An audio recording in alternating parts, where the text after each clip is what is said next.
Hello, are we here? Are we live? Waiting for somebody to invite me to the party? Let me turn down this light while I wait to be invited.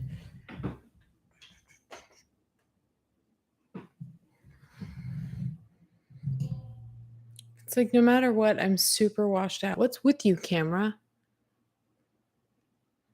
Are we here? Oh my gosh, I hate it's worse, right?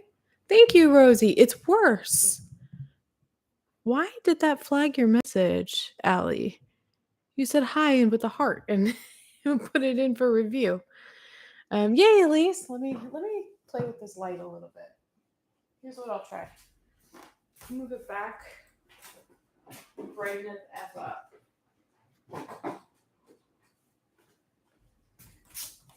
I think that looks better. Ooh, did I just figure this out? How ridiculous. How ridiculous. My goodness. One more moment. We're just now figuring this out. Just now. Nope. That's not it. Oh my goodness.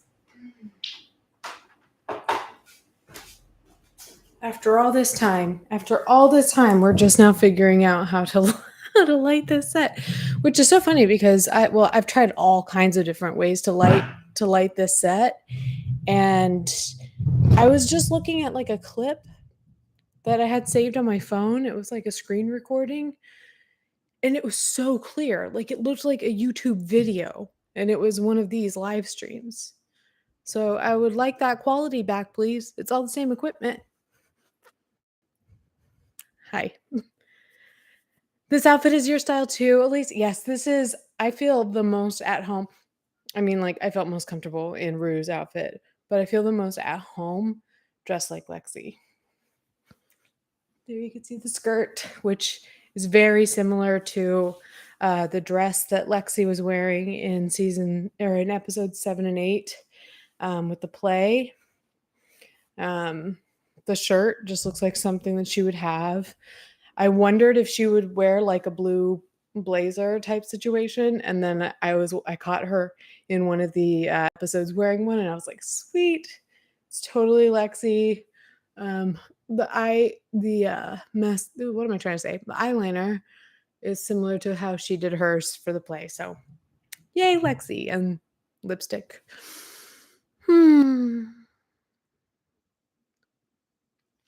Elise, in terms of going crazy for a closet full of clothes like this, I seriously was talking to a couple of friends who helped me, like, mull over ideas for what to do with this channel. I am so excited for what I'm going to do with this channel.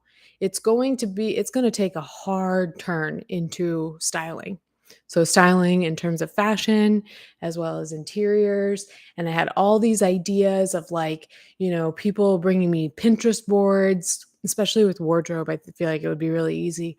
Like you could have I was saying, like, if somebody loves the way Jules dresses in Euphoria, we could do a whole Jules inspired wardrobe. And I think, just to give you a heads up, like, of course, I can't really like get too into all of this before I move. So we're looking at a month out or so, but just to get people prepared, what I think we're going to be doing is I am going to offer my services to people at no charge. If they want to do this, they can go on a wait list. And basically what we can do is, so long as you work within, so long as you're okay with like making a video out of it and can work within the deadlines, then, waive the fee. But if you can't, then you'd have to pay the fee. Plus possibly another type of fee, just if it turns out that like all of my footage is wasted, or I don't know, we'll figure that out. But I think people who agree to do the video as well as pay the fee would be bumped to the front, of course, and can have their socials shouted out and stuff. But I really think that could be a really fun direction. So if you want If you're thinking like, I want a wardrobe full of Euphoria outfits, like that can be done. You'd love that content. Yay. Um, Spencer from Pretty Little Liars. I've never seen that show, so I'll have to let me look up who's Spencer. I've heard this name before. I can't remember if I've been compared to Spencer. Pretty Little Liars. Once I was compared to Blair Waldorf with something that I was wearing from Gossip Girl. I'm not seeing much in the way of outfits with this girl. But she looks like she might have some good oh gosh, I'm seeing some outdated fashions. The cold shoulder. It popped in for a second and I hated it. I never liked the cold shoulder tops. They're just like if don't be pointless. Don't be pointless. Literally the name of the type of garment is something negative. Cold shoulders. Um do, do, do. Hey, welcome, Pearl. Ali says, I'm terrible with fashion. Help me. I can do that. Workout gear is your only wardrobe. And it's all, I believe in having a good workout wardrobe too. You got to look for, especially for women, we want to feel good when we're working out. We want to feel cute. And I think it does provide additional motivation. We can work on, look at the Patreon tiers or join the Patreon and DM me about getting started on some sort of wait list. But like, keep in mind that I'm ironing out these details over the next couple weeks here. Thank you for the compliment, Stephanie. I'm loving Lexi. I love Lexi so much. Crop tops are cute, so don't ever feel bad for wearing them. We are pro crop top here for all shapes, sizes, genders, preferences of pineapple on pizza or not, bedtimes and professions. Everybody is welcome to our crop tops here.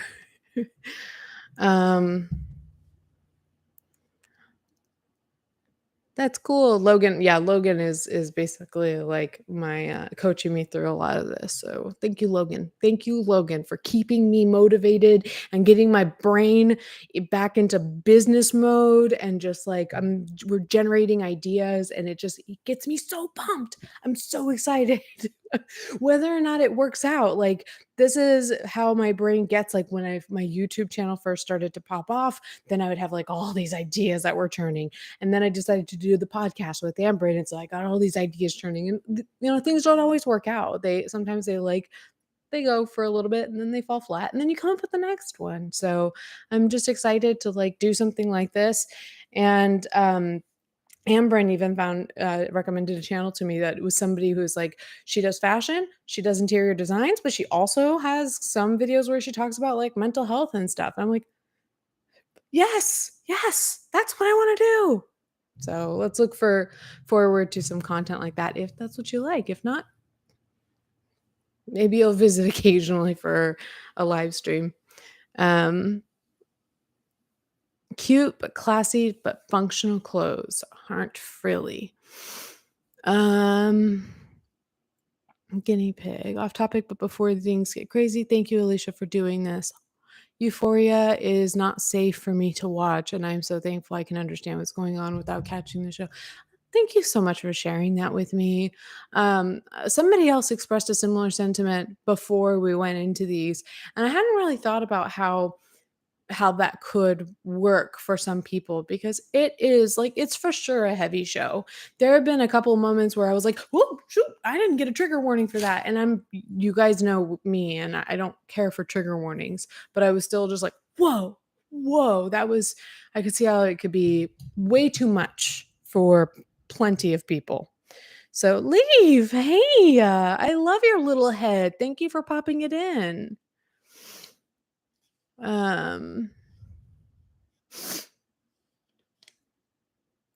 Coffee bean, same for you. I'm so glad that I can provide some sort of insight into the show for you guys. Maybe you guys will be curious about watching the show and at least know what to expect, but if not, you'll know what people are talking about. So I do wanna dive in because like I said, this live stream is the last of the public live streams. If you would like to continue the conversation, we have one more, and that will be on Sunday, most likely Sunday, 5:30 PM, um, where we will discuss the special episodes for Rue and Jules. But this live stream, we're gonna be dissecting the second half of the second season. And like I said, second season's kinda messy. Like, I think it could have been better organized. But so there's a lot of moving parts, but you have episode 5 of season 2, which is really seen as this very iconic episode, in terms of just, like, really showcasing. It's super, super jam-packed with addiction-related stuff. And then, of course, we have the season finale. I don't know how long, like, how much of our time that will take up because a lot of it is Lexi's play, which is fitting because I'm dressed as Lexi. But yeah, I'd like to get into this here. Enjoying your head. I enjoy all the parts of you, Leaf. I really do. Erica, hi. Didn't think I would log on and see the love child of Spencer from Pretty Little Liars and Lexi from Euphoria on here. I looked up the Spencer person and all I saw was like a cold shoulder top. Maybe you guys can show me pictures on Discord of the better outfits. But Lexi is who speaks to me the most from Euphoria. So okay. So here we go. We're jumping straight in right with season 2, episode 5. So let's hashtag Water Gang. And I'm gonna try not to have to pee during the stream. Um Okay, so season 2, episode 5, I put a big star next to it, I think just because of how important of an episode it is. And it is called Stand Still, Like the Hummingbird. Henry Miller, was it? I think it was that's the name of a series of short stories by Henry Miller. If I'm getting that correct, because isn't Henry Miller who wrote Moby Dick? I'm not sure. Maybe somebody can fact check this while we're um, talking, but it's got, each episode has a title that, is some sort of reference to media, whether that be literature, music, a lot of song titles and stuff that speak to the episode itself. So if you're interested in that, you can look into the titles. So at the very beginning of this episode, we start right out the gates. Um, oh, Erica and Leaf talking about what cold shoulder tops are. Right out the gate, Leslie is confronting Rue about doing drugs. She claims that she knows that Rue is doing something. And so we jump right into one of those, those infamous Rue and Leslie fights. And this one is possibly the scariest one that we've seen so far. Rue claims that she's just, like she's been saying, just smoking a little bit of weed. Um, and accuses Gia of snitching on her, which is so interesting because if it were like if that's really all she were doing and Gia were the only person she mentioned it to, I could understand being like, Gia, I trusted you. You were the only one. But it's like, that's not all you were doing. And you were saying that to everyone. So shame on you. And you made a promise to your sister that you didn't keep. How dare you? How dare you, Rue? Love you. I love you. I do have empathy in my heart for you. But how dare you? Um, so she accuses Gia of snitching, and they just kind of go back and forth and back and forth. Leslie's like, I'm not talking about weed, I'm talking about pills, I'm talking about opiates. And then finally, after going back and forth, and Rue denying it all and all that, she says, Jules told me everything. And that's where the fighting started to get very intense. And kind of in the middle of all of this fighting, Leslie says to Rue, you're not a good person, Rue. And that hit hard because that's a mother to her daughter, a loving mother to her daughter that she loves and cares about. And the irony is that this is coming from a place of love. And I don't know that she necessarily means in general Rue is not a good person, but when she's on drugs, she's not. When you're in active addiction, it's really hard to remain. And you often hear me say I don't refer to people as good or bad. I believe people are inherently good. But in terms of just people in a moment, just isolated in a vacuum, people are generally not on good behavior when they are in active addiction. And it's just something that is just we've learned is just it's a destructive tornado that just gets bigger and bigger the longer the addict is engaging in their addiction.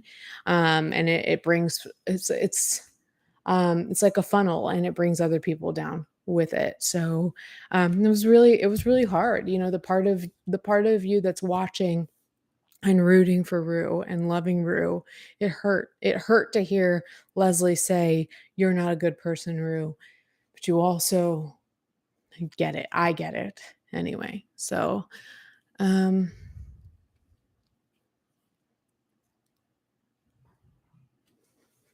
ooh, okay. So, and then Rue takes that and just flips it on its head and goes on this whole tirade, um, insulting Leslie's excuse me, Leslie's parenting, and basically saying like, "You're so lucky that my dad died because then you can blame all of my problems on him dying instead of taking responsibility for the fact that it was actually you that messed me up, and hey Gia, you better be an astronaut because you're going to have to make mom look good," and like stuff like again, addicts can be very cruel, particularly when they are withdrawing or jonesing or anxious about getting access to their drug of choice. And we see a lot of that in the beginning of this episode, in a lot of this episode, but especially in the beginning. And she's trashing the house because Leslie has stolen, taken, removed the suitcase of drugs. And we don't know how much was left. I imagine not a ton was left, but still there were substances in that suitcase that were meant to be sold to pay back Laurie. Whether or not that was ever going to even remotely get close to happening, I don't know. Did we ever see Rue actually sell any of this stash? No. So, but yeah, she's freaking out not only because she wants her fix for herself, but because she is now missing this suitcase, and that suitcase was representative of her freedom. Because we heard Laurie say at the very end of, or as she was leaving, as Rue was leaving her house, like, if you don't come back with my money, I will have you kidnapped and sold into, trafficking and such. Um, so it means a lot, this suitcase. So, where are we? And it's so sad because you see while Rue is just like she's rummaging through the house, she's knocking furniture over, she's turning things over, she's throwing lamps and just everything on the floor, and shouting, and Leslie's shouting too, and Gia is just like, she's always like either on a couch, or I think in this scene she was in her bed, which is in the like one of the middle bedrooms in this hall, so she's just in there and she's just sobbing. This poor girl spends so much of this episode sobbing, probably as much as Cassie does, but in a way that is not her fault at all. Not her fault at all. And my heart so goes out to Gia. I mean, she's scared. She's scared, and she loves her sister. She loves her mom, and she's watching this fight happen between two people that she loves, and she has no control. So, you have to hold the most. I think you have to hold the most empathy for those people. The people who you have to hold empathy for the addict, but you really especially have to hold empathy for the victims in their wake that have no control over the situation and can do nothing but grieve and sob and endure the trauma.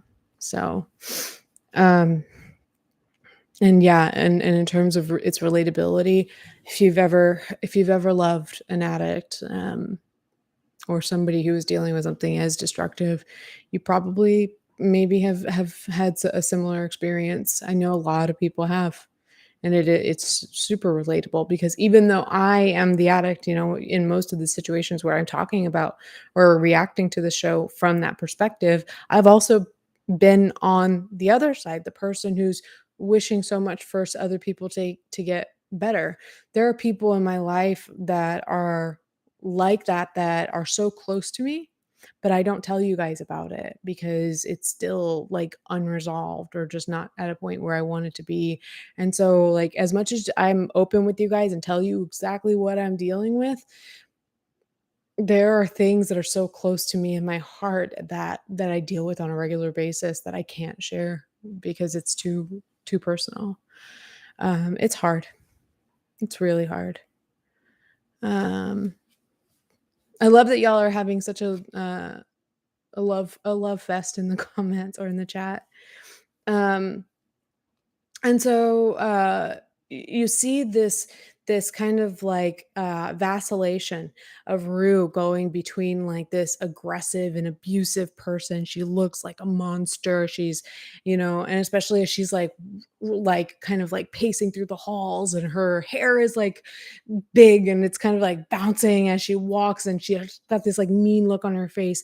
And she goes from this like aggressive, like monstrous person to kind of this pitiful being that's like curled up on the floor and crying and sobbing and apologizing and begging for help and saying like, I'm sorry, I didn't mean to scare you, I'm sorry, I just don't know what to do, please just tell me where it is, please tell me where it is.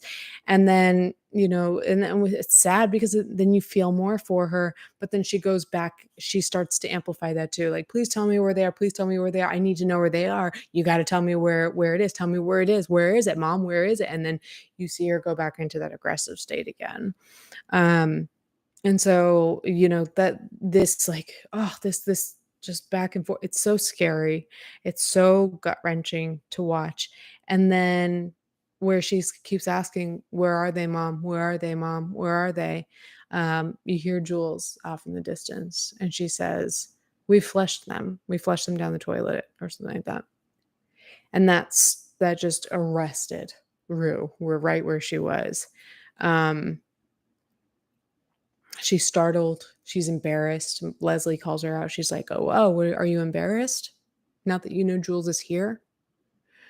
Because yeah, like good and good for them. Good for Leslie to have had people who mean a lot to Rue to be there to witness, to see firsthand or hear firsthand just how terrible she can be in those moments. Um, and then sadly, she she comes out into the kitchen and the living room and she's become abusive and violent with Jules and Elliot. With Elliot, I think she actually like pops him like on the head or something like that.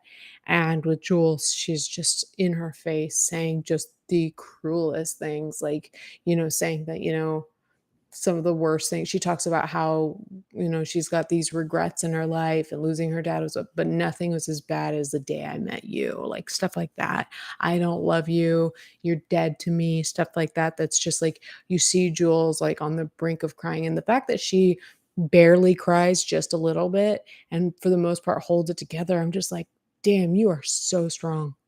Because I would be like, I'm that kind of person who can hold my face steady if I have to, but those tears, they're just the whole, all of my I'm drenched in a moment like that where somebody's being that terrible.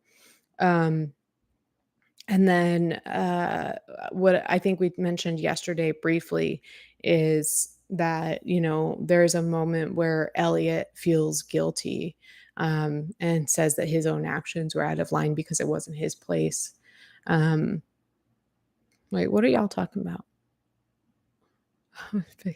Oh, you guys put a picture in the Discord. Let's check it out. Let's see if I am into this person's fashion. Do do do. Oh, I don't think is it under the helloleesh channel? Oh, if it's not on the helloleesh channel, I don't think I'll find it straight away. For the record, if you're ever want to talk about what we're talking about in like if you want to discuss whatever's being discussed on the actual videos, um, you can go to the Hello that's what helloleesh is for, is to talk about the actual channel. But yeah, I didn't see the I didn't see the photo. Um, Maybe I'll check a little bit later.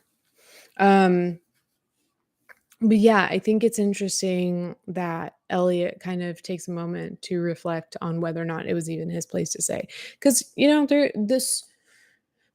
this show does illustrate this like very difficult, and we've touched on this before, but there's no one right answer in in terms of what to do.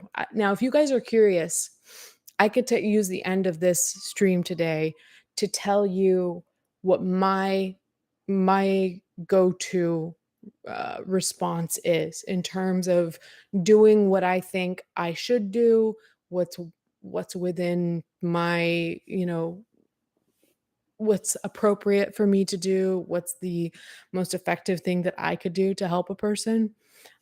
We can talk about that if at the end, if you're curious, and if I forget to, remind me.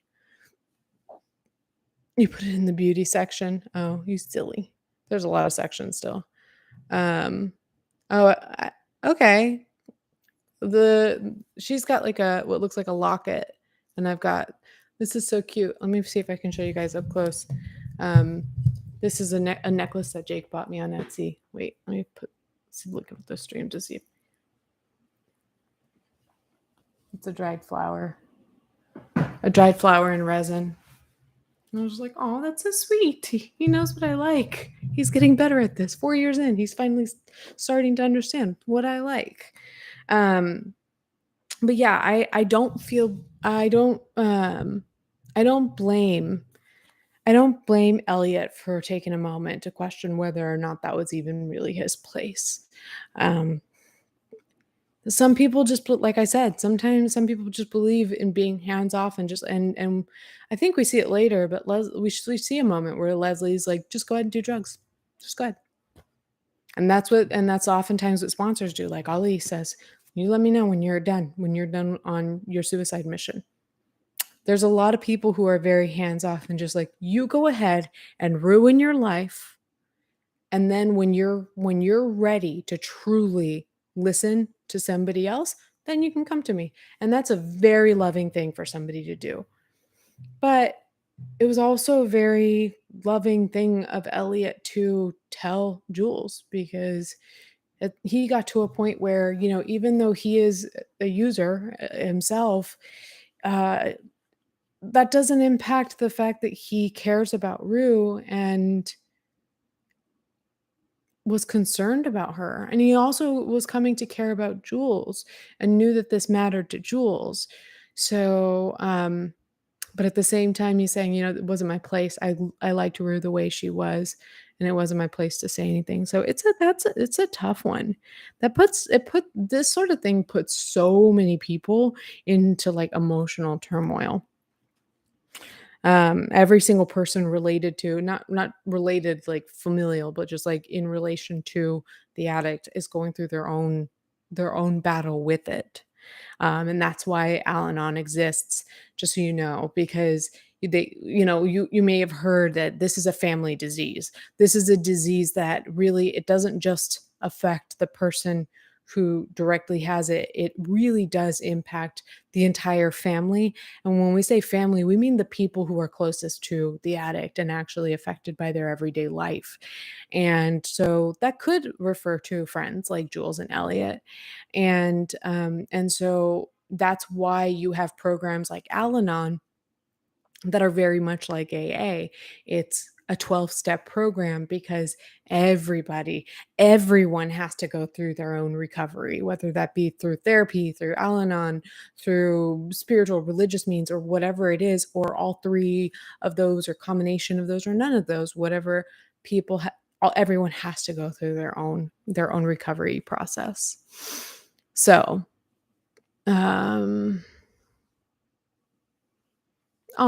Bette Davis says that I've never worn anything you didn't like. That's so nice. Thank you. Um, Thank you, Stephanie. Let's see. So So then, they finally do agree to let me see. Okay. They finally agree Rue agrees to go to the hospital. They finally ask, "Can we take you to the hospital?" And Rue says, "Yes." I've actually been in that situation a number of times where, I've been fighting and fighting and fighting with a family member, and then finally I kind of cave and I'm like, "Okay." And that's actually how I got sober for good. God willing. It was just a moment where, like, I was drinking and I was fighting to keep drinking. Oh, excuse me. And it was actually my best friend that was very much involved in the process. I was in the middle of a bender and she had a kid and a husband back home in North Carolina. She took off indefinitely from work, drove up to DC, spent 5 days with me, and, just fighting and fighting. And, during those 5 days, I was spending a lot of time with the guy who SA'd me while I was asleep, unprotected, and the I had to piece that story together later after it happened while I had a pregnancy scare. My gosh, addiction. But it was my best friend that actually came up and, kind of fought with me over this for 5 days, and then finally I got to a point where I think you could see that I was worn down enough, and then my dad showed up, and my best friend and my dad both approached me. So it's kinda similar to what happened with Rue, where she's got Jules and mom right there, kind of just like, will you please go to the hospital?" And that's what happened with me, and I ended up going to detox. Um, I and to be clear, I went to detox a number of times. But that one, something was different. I went to a different hospital, different circumstances. A couple of miracles just happened there. So, anyway, so where are we? I made a note that the way that Gia's packing for Rue, packs up a suitcase for her to take to either the hospital or rehab. But the point is, Gia's packing as if she's done this before. And I think that's a very subtle little sign, a subtle thing that we um, can note about Gia is that that's not something that your little sister should have to be an expert at, you know, packing your bags to go to detox or rehab. But Gia is well versed in packing for Rue. I noticed that anyway. Um, and then it was in the car where they're on their way, that Leslie reveals that they're actually not going to the ER. They are taking her to rehab. And that's just something that Rue won't do. And she jumps out of the car. And then this starts a whole chase scene that it's stressful and at times kind of ridiculous, if I'm going to be honest. But she jumps out of the car and is like in running through traffic trying to get away. Um and then there's a good bit of this episode where Leslie and Gia are driving around looking for Rue. So the first stop, on kind of this chase scene, um, Rue's first stop is Fez's house, um, and Fez doesn't answer the door. There's just nobody there or something like that. So then she goes on to Lexi's house, and she kind of pretends that she's just got like a cold, but otherwise she's doing okay. "I just need to use your bathroom. Can I use your bath?" It's weird, right? And it's funny at first because you see her like really like going through withdrawals and trying to hold it together while Suze is like, "Hey, how you doing? You still doing NA? How long's it been? How's it going?" Yeah, like NA is so much better than AA. AA has so many hoity-toity assholes that just want to give you advice, blah, blah, blah, blah, blah. And you think, oh, this is why I love Suze. It looks like Suze is just clueless as to what's in front of her. And then when Rue heads toward the bathroom, then Suze walks by Lexi and is like, she's not doing okay. So like Suze knows. She knows. I love her. I love her. Um, if y'all don't mind, I am gonna end up needing to take a 30-second break just because of all the water I drank leading up to this. So let's take a moment and then we'll get into the intervention that happens at the Howard home. I love Suze. Love her.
Okay.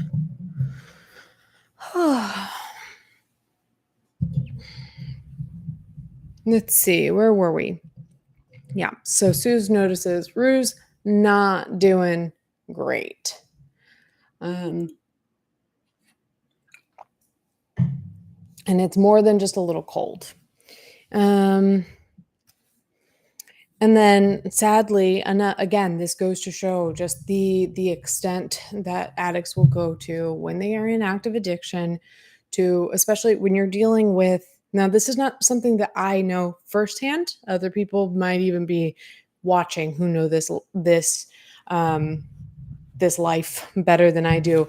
What I do know about this is secondhand because of various people in my life, but particularly the year that I spent living with somebody who was just deathly addicted and hopelessly addicted to so many different substances. So that story is on my channel.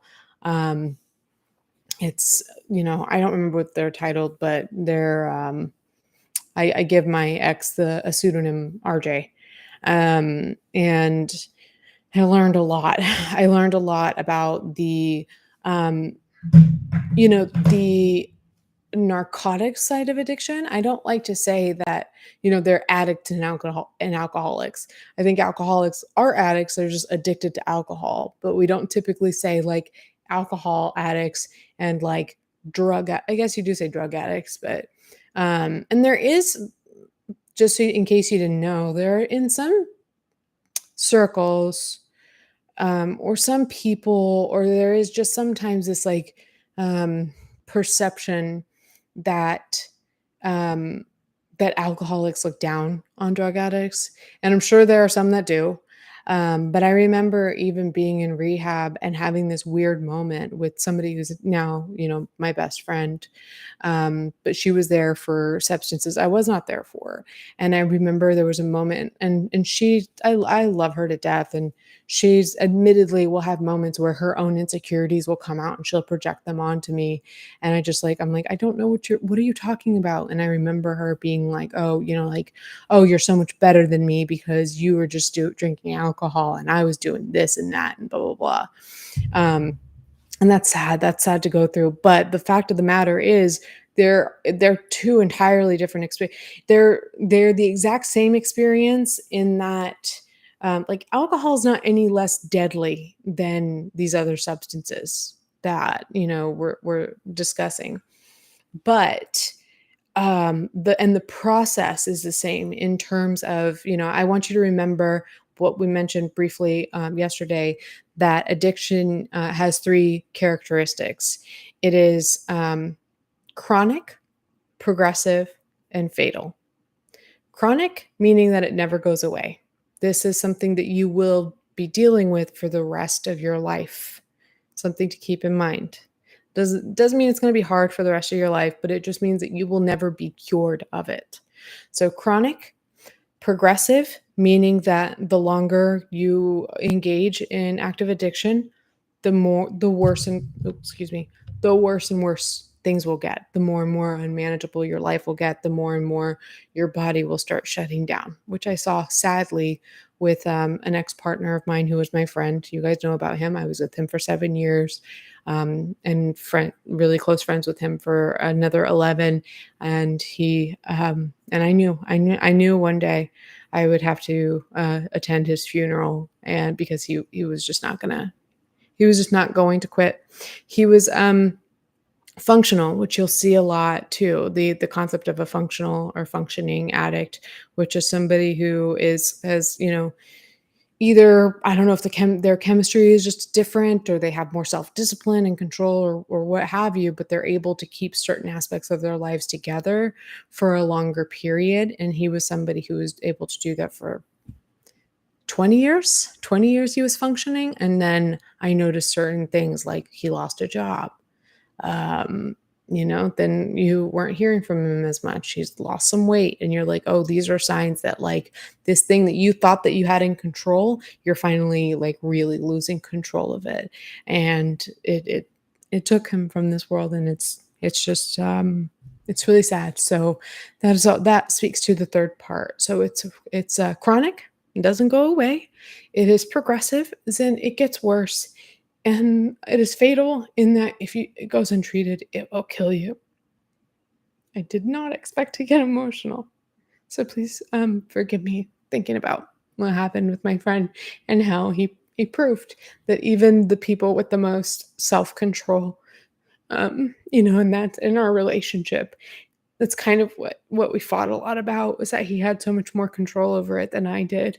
I would end up passed out in on a lawn somewhere, on my walking back from a liquor store, and then picked up by the ambulance, or like passing out at work and then ending up in the ambulance, getting a DUI, like things like that, like that. I just couldn't hold it together as well as he could. He was always able to like make it to 8 p.m. before having a drink, and then stop at a certain point, and then pick it up and do it again the next day. And we would fight because he wanted me to be functioning like him, with him, and I couldn't do it. And then we saw that it comes in different forms, and for him it still proved to be chronic, progressive, and fatal. um Yeah, people yeah, Rachel, there are different aspects of alcohol that make it in some ways more dangerous. There's some ways, in, of course, in which like fentanyl is like super super dangerous. Like, you take a drop too much of that and you're gone. Which is, or if you could be sold something not knowing that it has that in it, and then you're gone, which is what happened to my brother, we believe. But alcohol, it's everywhere. One thing that my addict friends have said to me, the ones that weren't there in rehab or AA for alcohol, but for drugs, they're like, well, one thing I feel for you for is that I don't have to walk down the street and see ads for it everywhere. I was in DC, where you have like bus stop ads and like liquor stores everywhere, and it's in media. I was in my 20s. People are drinking all the time. Like, I think that it was difficult too sometimes for some people, because I was dating. So like the idea of like going on dates but not having drinks was difficult for some people. It's so much in your face, and it's so accessible. My other people who are dealing with like addictions to opiates, especially, they have these addictions that can be like thousands of dollars a day. And whereas my addiction at its height was like $5 to $10 a day. Go across the street, go to the liquor store, get the cheapest, whatever. So in ways that's like, it's easier, and it's harder too. And then when you talk about the actual withdrawal, alcohol and I think benzos are the only, which I don't quote me on that. But for the most part, from what I understand, like opiates, you could go through a lot of the same withdrawals, but they won't kill you. I was drinking so much that the withdrawals I went through were very similar to the withdrawals you see on with people on H. Similar to what you see Rue going through. Has anybody here seen a movie called Candy? It's starring Heath Ledger and Abby Cornish. It is an Australian movie, and it's old. It came out when I was in college, I think, so it would have been the early 2000s. But it's a story of two people who fall in love, but he's a casual drug user in the beginning, and then they just fall into deep addiction together. Um, oh yes, Stephanie's seen it. Oh, I was gonna be so excited if somebody had seen it. It's one of my favorite movies. And sadly, I used to watch it in college and think like, "Oh my gosh, this is my life. I need to get out of this relationship if I ever think I'm going to get better about my drinking." And I remember my boyfriend, who has now passed away, would say like, "Please stop watching that movie," because it would break his heart to think about me leaving. Um, but that movie, to me, the way that out they depict withdrawal from their substance, again, I haven't experienced firsthand, but it looks very real to me, and it looks so much like what my withdrawal from alcohol looked like. So I was right before the stage of DTs you hear about. So like with delirium tremens, I think you're convulsing. As far as I understand, like you could have seizures, lose consciousness, have hallucinations. I did briefly hallucinate, had something to do with the medication that I was on though. Um, and I actually had a family member who was put into a medically induced coma during that summer. I was relapsed because he was going through DTs. And then that family member passed away this past April. So I've experienced a lot of this from different perspectives. I don't know why I got into all that, but yeah, the withdrawal, I think, is what we were talking about. Is that it looked the same for me as it did, at least for Heath Ledger and Abby Cornish and Candy, but with alcohol, it can actually kill you. Whereas with other substances, it feels like you're dying, but you will live. So it's scary because I've gone through the detox process at home so many times, and that is not safe to do. Let me take a deep breath and some water.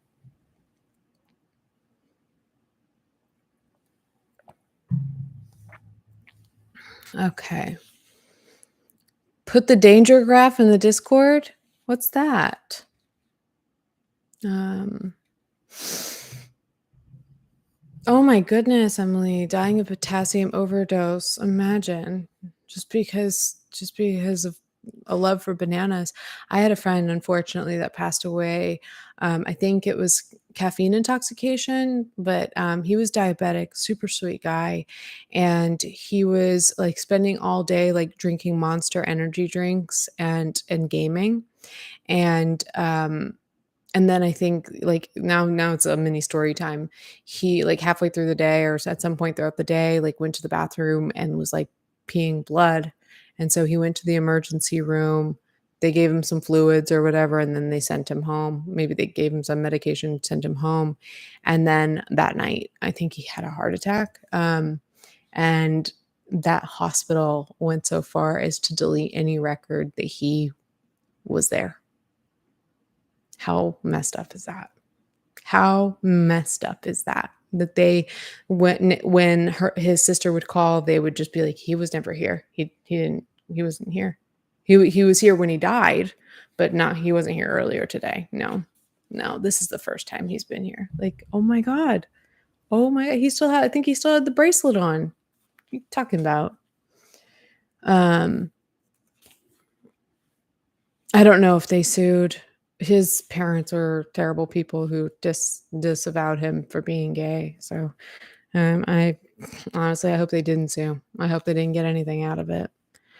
Um, so anyway, here we are. We're back at the Howard home. Um, And this is where I was saying, like, where addicts will do whatever it takes, to pay back their debts or to gather whatever money they need or collateral they need to get their substances. She steals whatever jewelry she sees in Suze's bathroom. Um, and then when she leaves the bathroom, she sees that there's like a whole intervention in the foyer. And it's like, it's Leslie, I don't know if Gio was in there, but Lexi, Suze, and then all the other girls, Cassie, Maddie, Kat. I don't know if BB was there. But Rue, so in this moment, where they're just like trying to like talk to Rue and intervene and all that, Cassie says something well-meaning, where she's like, I can't, like Rue's like, I can't do this for the rest of my life. And Cassie's like, we'll just take it one day at a time.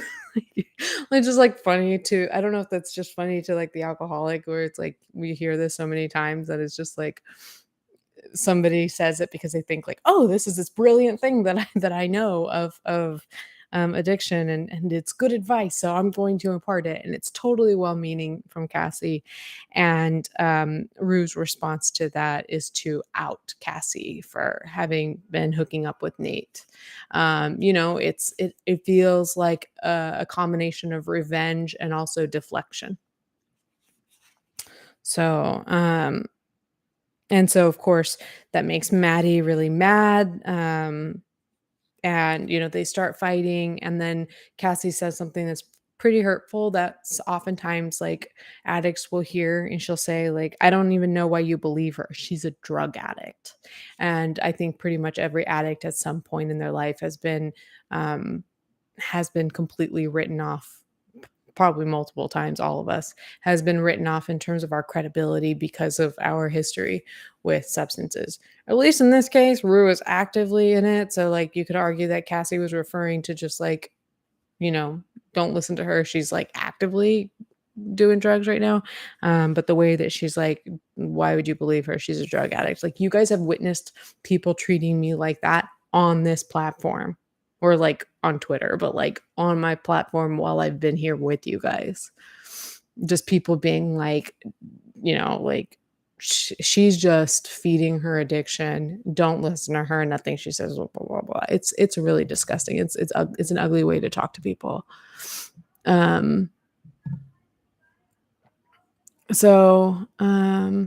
Oh, thank you, Bette Davis, for reminding people to subscribe. Hopefully it's a pretty small group. I hope that most of you are subscribed, but yeah, please take a moment to like the video or the stream if you haven't.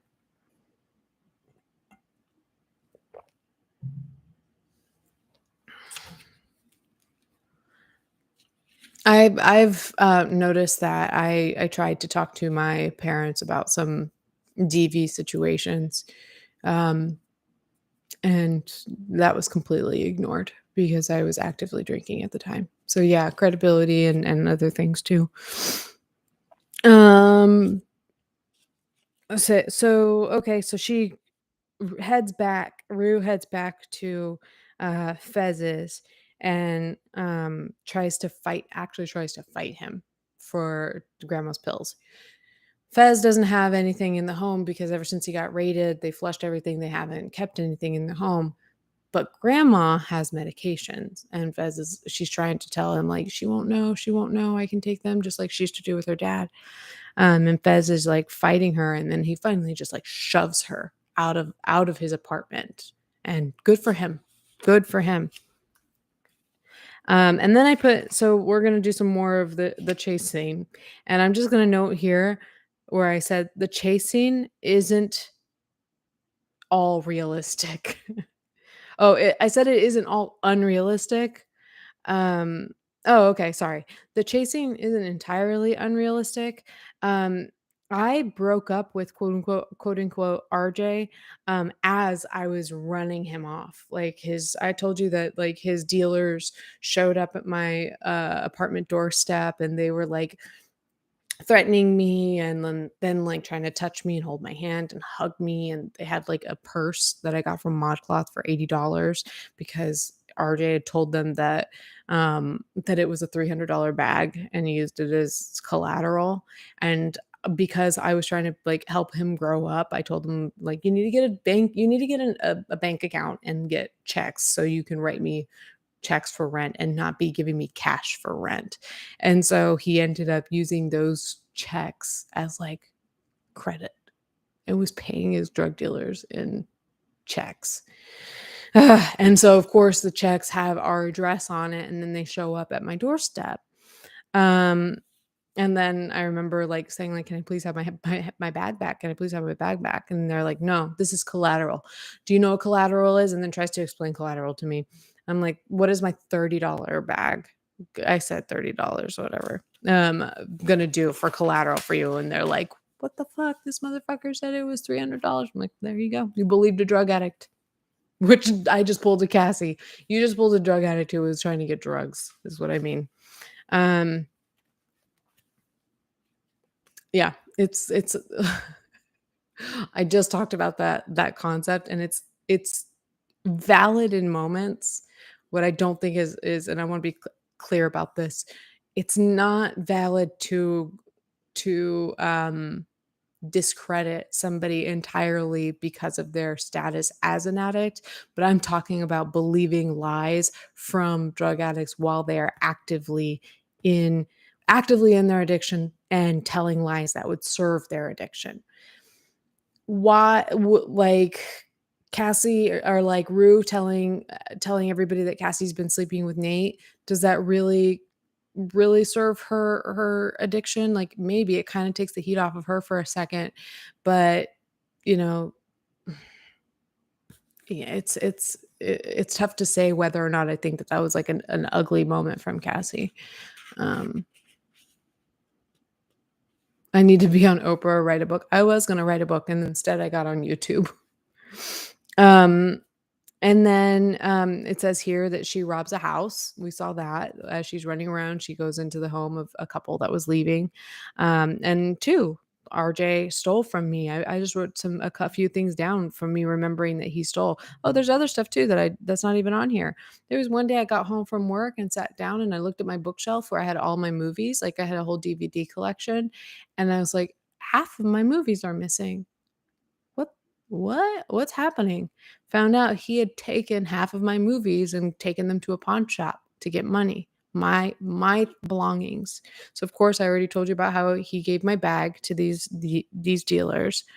Um, there was a time that he stole my medications, my benzodiazepines, something I could die or be very hurt by the withdrawal of. I had to go to my doctor, tell them that they were stolen, and my doctor had to find a way to help me get my medication refilled without getting him in trouble. Um, there was a time that my mom called me because not only does she work at the bank where I do my banking, but she also is technically like a joint owner on my accounts because she set them up when I was a teenager. And there was one morning, it was like a Saturday morning, she woke me up and she was like, "Hey, there's some really suspicious stuff going on with your account. What's going on? Like your money is being drained from your account." She's like, "Have you been spending it?" And I was like, "No, I've been asleep." And I woke up and found out that RJ had he would shamelessly look at me and do my PIN number at like CVS and stuff. And you're living with somebody, he's your boyfriend. You don't try to hide that from them. You think he's sober. I thought he was sober. Didn't think I had any reason to hide something from him. And then yeah, he had used my PIN to go through and just drain, and I think he took like $650 out of my account, which like that's a lot of money right now for me. At that time, I think I was working for Trunk. No, I hadn't started working at Trunk Club yet, but still, like that's a lot of money. That is a lot of money. Um, and then I also found out, like, how when with iPhones, if somebody is like trying to get into your phone, and there are too many like attempts, and it's like kind of like red flag situation, and then it takes screenshots, you know? I checked my phone and I had a shit ton of screenshots. And this mother effer was up all night while I was asleep. It was like something like from midnight to like 6:15 in the morning, every 15 minutes. He was trying to log into my phone. Don't Don't know what for, but yeah, this stuff is nuts. I need to write a book. That's why I'm here on YouTube. Let's do it faster. It's easier. Writing and reading is hard. No, I do like to write. I love to write.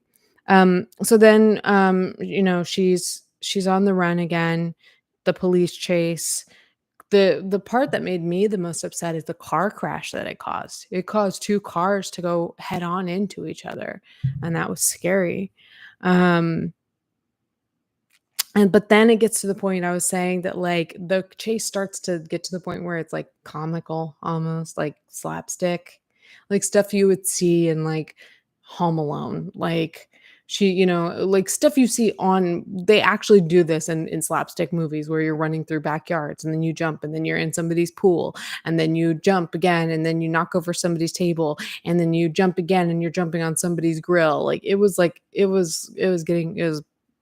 I wouldn't say bordering on ridiculous, it was pretty ridiculous. Um, and then she shows up at Laurie's house. Damn, we are still in this first episode, and we're an hour into this stream. Then she shows up at Laurie's house. I do think this is the most important episode in terms of the addiction anyway. And everybody notices that when she shows up at Laurie's house, Laurie refers to her by her government name. She says, "Ruby Bennett, it's so nice to see you." We didn't know we didn't know Rue was short for Ruby. Makes sense now, right? But I always thought it was a cute name because like from Winnie the Pooh, there's Kanga is the mom and Rue is a little baby. Makes you Because of that, it kind of made me like think of Rue as like a little bit of a baby that you still care about her as much as I'm holding her accountable. I still love her. I still care about her. I still want her to be okay. Ferris Bueller trying to get home vibes. Thank you, Rachel. Yes. Yes. That was the chase scene. Oh my gosh. That was a perfect analogy. Perfect. All they did was they switched Matthew Broderick with Zendaya, and there you have the same scene. And one's a comedy and one's a drama. So there you go. There you go. Which one is more appropriate? Just again, I have this theory. I really do believe perhaps with those rumors about Barbie Ferreira and Sam Levinson, having disagreements about where they were going with Barbie's storyline. I do believe that those things happened. However, where people think that it was left off as like they were fighting and she stormed up and she was a diva and he's an asshole and blah, blah. No, I think that they came to an agreement, and I think they ended up having to snip out those parts of her storyline that hopefully in season 3 they'll really come back with a bang with Kat's storyline to really with McKay too, and really like give them stronger storylines in season 3. But I think that they had to make up for a lot of those cut scenes by padding the runtime with a lot of these, like, especially this chase scene. So she's at Laurie's. And one of the weird / freaky things that Laurie says is because, Rue is like, "Here, I've got this stuff that I stole, and like, here's $2,000 in cash." And she was like, I did. And she was like, "Why didn't you tell me? Why didn't you tell me? I don't have a dozen eggs. I'm working with 8. I don't have a dozen." She says, I thought you would be angry with me." And Laurie says, I don't think I've ever been angry before." And then she stops and she's like, "Wait, no, I don't think I've ever been angry before in my life." And you're just like, what's going on with this bitch? She creepy as hell. Um, and we get to actually hear Laurie's kind of backstory in terms of how she went from who she is and the kind of student she was to become the kind of teacher and then a drug dealer. We find out that she was an athlete. She suffered some injuries and was prescribed oxy, and then she became hooked on it while she was a school teacher. And then she goes on to explain, and all of this is just kind of pointless at this point. When you're talking to somebody going through withdrawals, they can't focus on anybody but themselves. And that's what addiction does. It really makes a person think of no one but themselves because they are literally surviving. It is survival in these streets when you are dealing with withdrawal. Keep that in mind. We hold Rue accountable, but we also bear in mind that what she's going through right now is her brain is telling her, you are going to die. You are going to die if you don't get something in your system to ease the dope sickness and the anxiety. So keep that in mind. So where were we? So she goes on, Laurie's explaining cell death in the brain of addicts, how, you can really like essentially kill off the happiness center of your brain by doing drugs for too long. And then, in terms of Rue, I was gonna say Rue going through withdrawal, she's, like saying, with regards to withdrawal as well as paying back her debts, she says that's a good thing about being a woman. Even if you don't have money, you still have something people want. Which I think is a very interesting note. Obviously, we all remember when she said that, but do we remember a couple episodes back when she shows up with Fez at Laurie's house, and what does she say? She says of Fez, says the guy who brings a kid to a drug deal. He says, "That's not a kid, that's my partner." She goes, "Okay," says the guy who brings a high schooler to a drug dealer. So she's recognizing that Rue is too young to be involved in this setting. And now she's saying, "You're a woman, you have something that people want." It's messed up. She knows. She knows. She knows better. And I always say, and I'm going to continue saying it the more, or like until I learn better, but I think the measure of a person's character is how they behave in relation to what they know. Like, do you know better?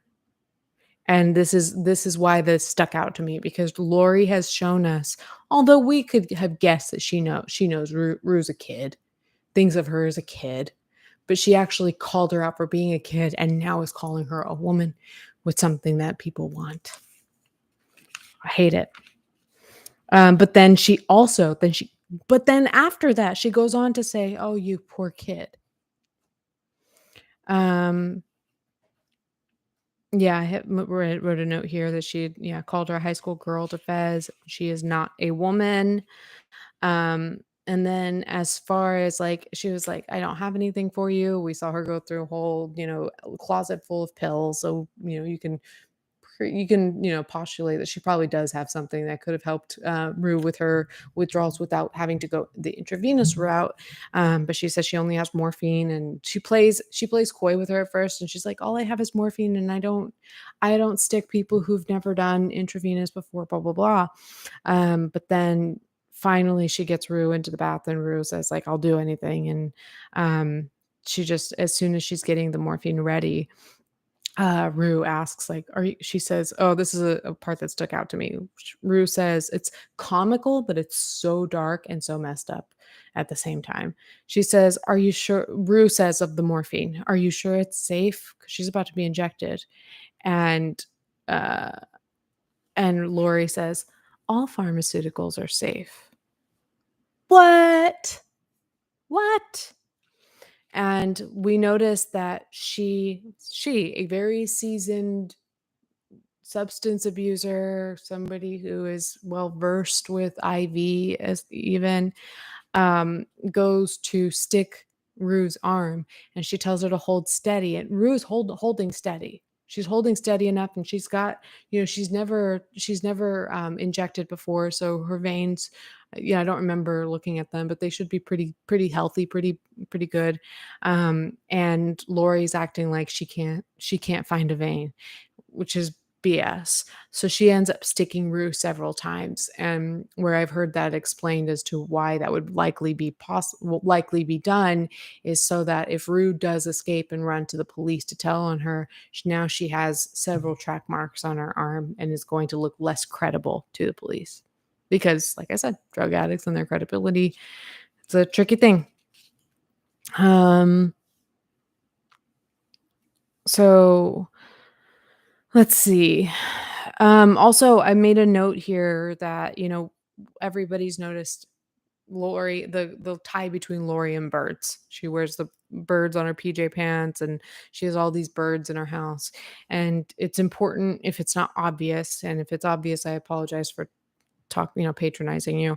But birds they call warnings. So, that's, the what is it, canary in the cave. That's a thing. There was Bird Box, that was a movie in which, they use the birds to alert them, I think, whenever danger was near. So birds call warnings when there's movement or something like that, they'll start making noise. So that we assume that's why they have them. But then that it's also symbolic of this home being a place where people are caged.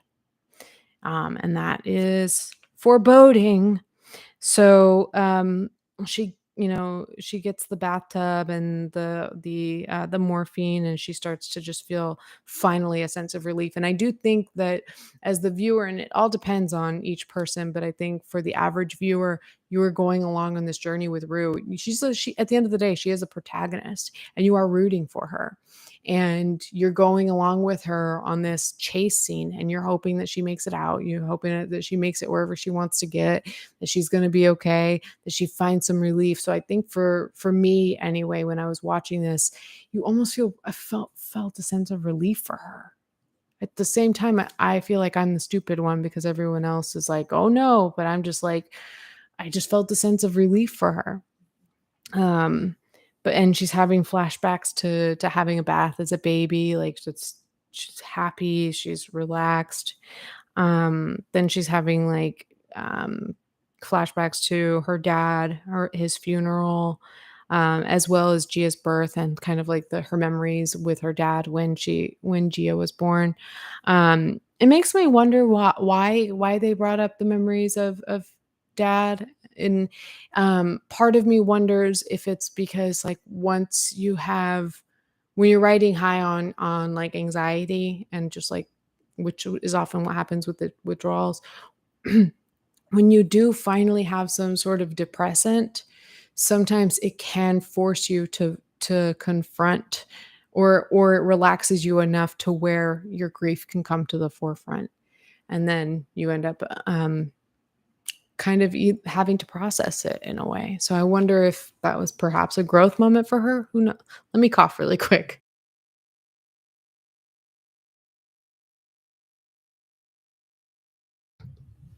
I'm that dork that doesn't even know how to swallow her own spit just while talking. Um, so let's see. Where were we?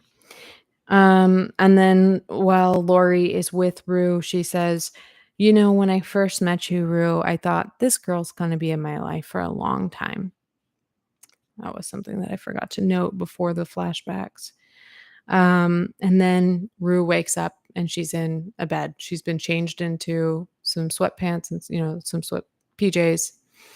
And she's in a bed. She wakes up and she's like, well, what's going on here? What am I doing here? Um, and I think she's trying to get out and escape. Um, and the bird is calling, hello, hello, hello. And so that it's just such a tense scene. Um, so I think at one point she was it looked like she was trying to get into the closet where the drugs are. So that at first I didn't realize that she was actually locked into the apartment, but I did think that she was trying to get into the closet where the pills were. Then I talked to Amber and she was like, "No, that was the front door. She was trying to get out." And I was like, "Oh, I was mistaken." Then I heard somebody else saying that there's been a scratching sound coming from that closet, and Rue was trying to release whoever was in that closet. I didn't hear the scratching sounds this time around. I think maybe she was trying to see if she could get into that closet.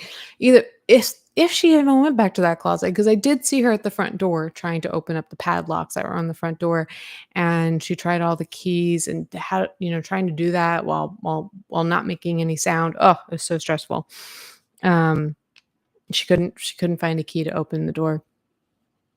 So, um, so in order to escape, she has to actually walk through Laurie's bedroom and into the bathroom, which wakes up Bruce. I think I said, like, I think that's his name, Laurie's partner.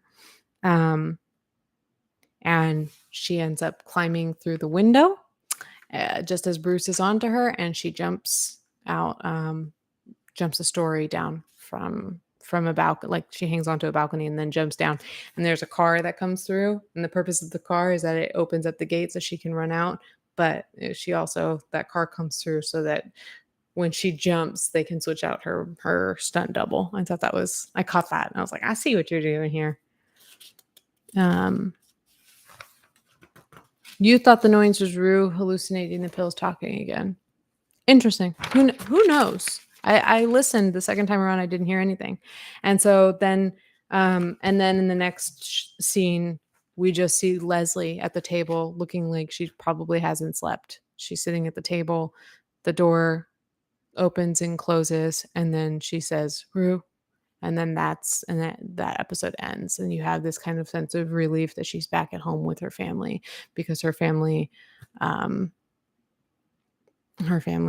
sorry, I glanced at the chat for a second, but yeah, it's a sense of relief for Leslie because she's just been like hunting for her child for the past at least 24 hours. I heard a theory somewhere that said that she was at Laurie's for a few weeks paying, quote unquote, paying down her debt, but I don't think so.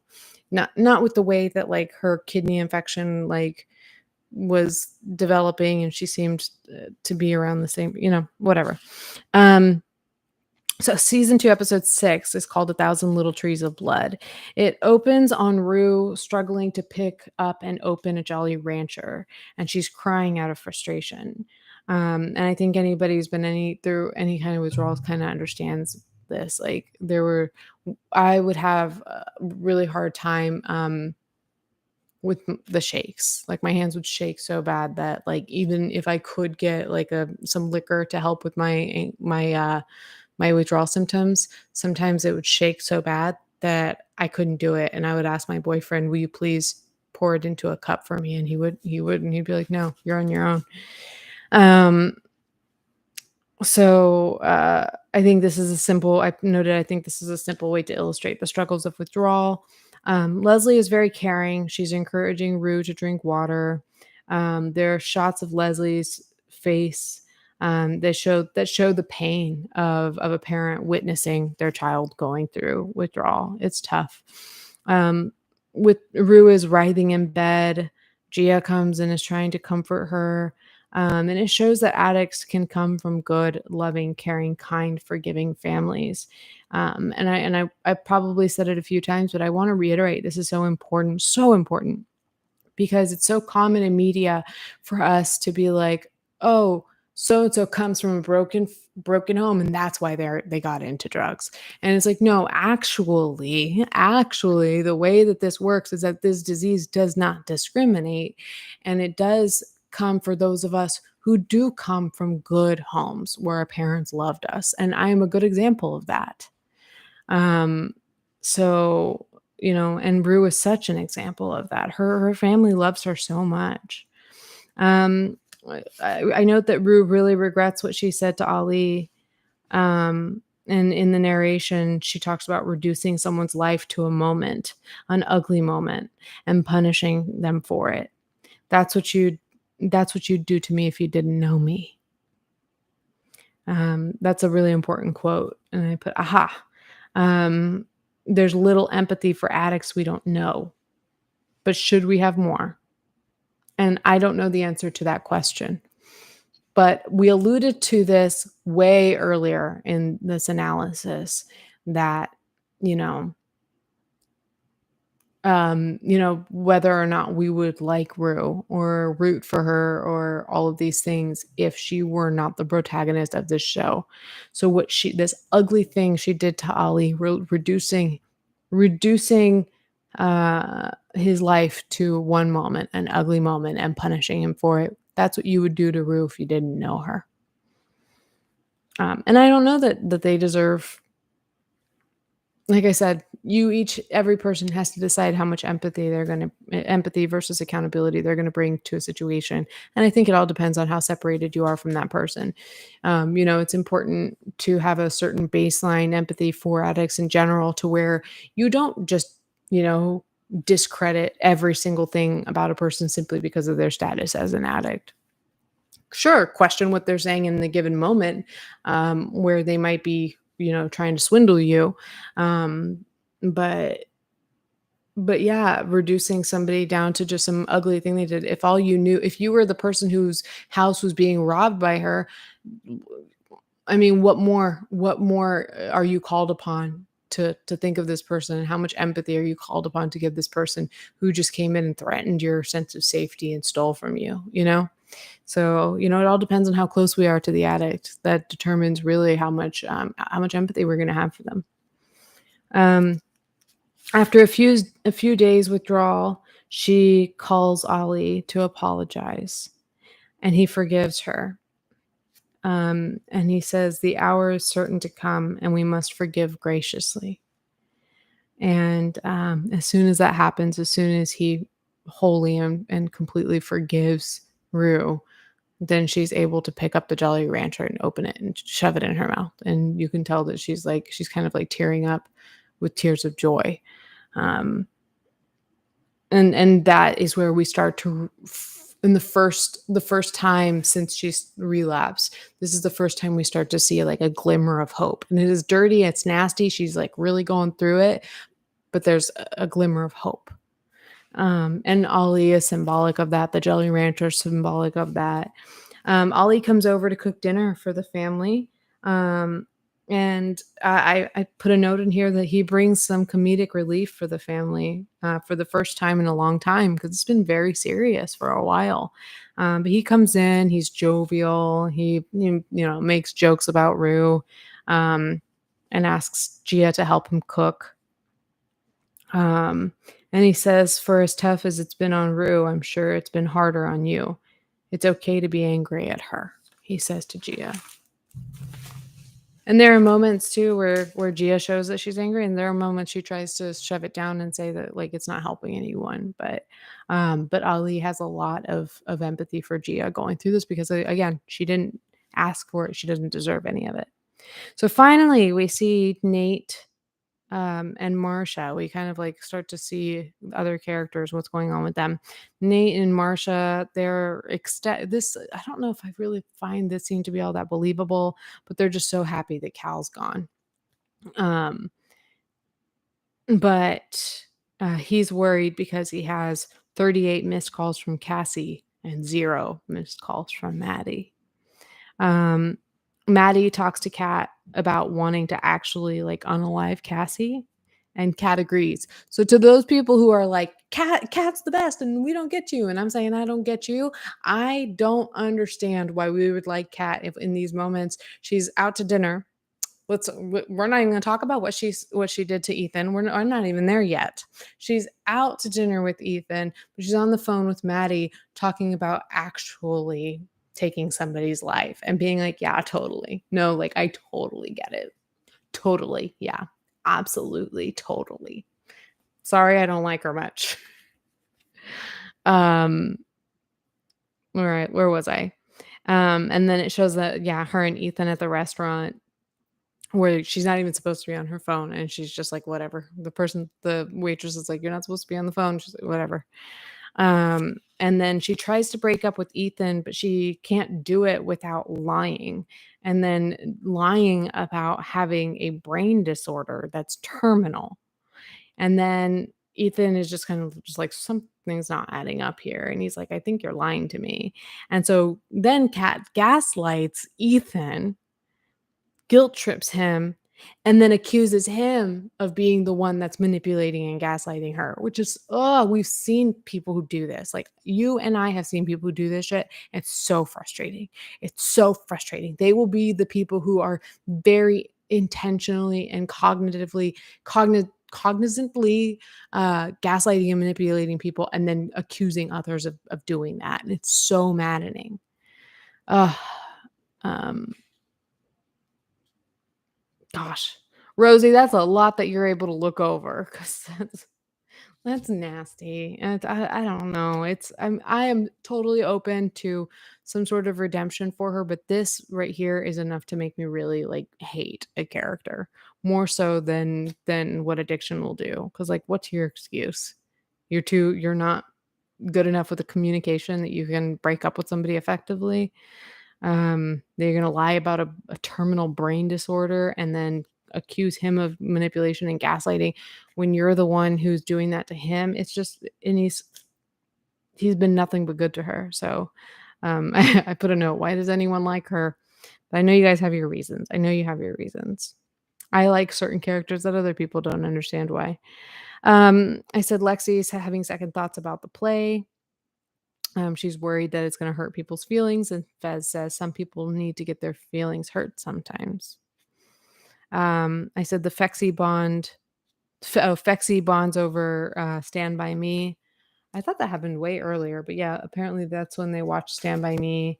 Marsha and Nate are chatting post-mortem, um, meaning like after Cal's left the family. And she calls out Nate for being angry. She does this a couple of times in this conversation. Uh, we cut back to the Howard household. Cassie is in hysterics. She's really defensive. Lexi and Suze are kind of like calling her out for being like not the good guy in the situation, and she's just like losing her shit. Then back to Marsha and Nate. Marsha's like, talking about how much she didn't dislikes Maddie, and was like, but you didn't have to go so far as to choke her. And Nate gets really defensive, and she's like, okay, well, don't end up choking me. She also says, why is it that you only have the bad qualities of your father and none of the good ones? Which I always say, like, Cal and Nate are both pretty bad, but Nate's worse. She talks about Nate being a sweet boy, but then around 8 or 9, she said, you darkened what happened. And we know that that's not when he found Cal's discs. That's when he was 11. So what happened at 8? Some people have theorized that perhaps something happened between him and the third Jacob's brother. Again, if he went so far as to do something that would unalive his little brother, he would have had to have been 8 or younger in that photo where the same actor who played him at 11 was in it. So it's these theories. I want one of them to hold water, but they're just like stretches in some ways. Agreed, Rachel. Fuck Cassie, but not to that degree. Like, just like drop her as a friend and let her live with what it feels like not to have friends and not to have your mom and sister support you, because what you're doing is actually shitty. Truly is shitty. You are the bad guy. You are the bad guy here. I don't blame her for crying when she was outed. Like I would probably cry in that moment too. So where Maddie's like, I'm the one who this happens to, and then you get to cry. Like, I felt for Cassie for a moment, but like the way that she's acting in these moments where she's hysterical and she's like, they were broken up. They were broken up.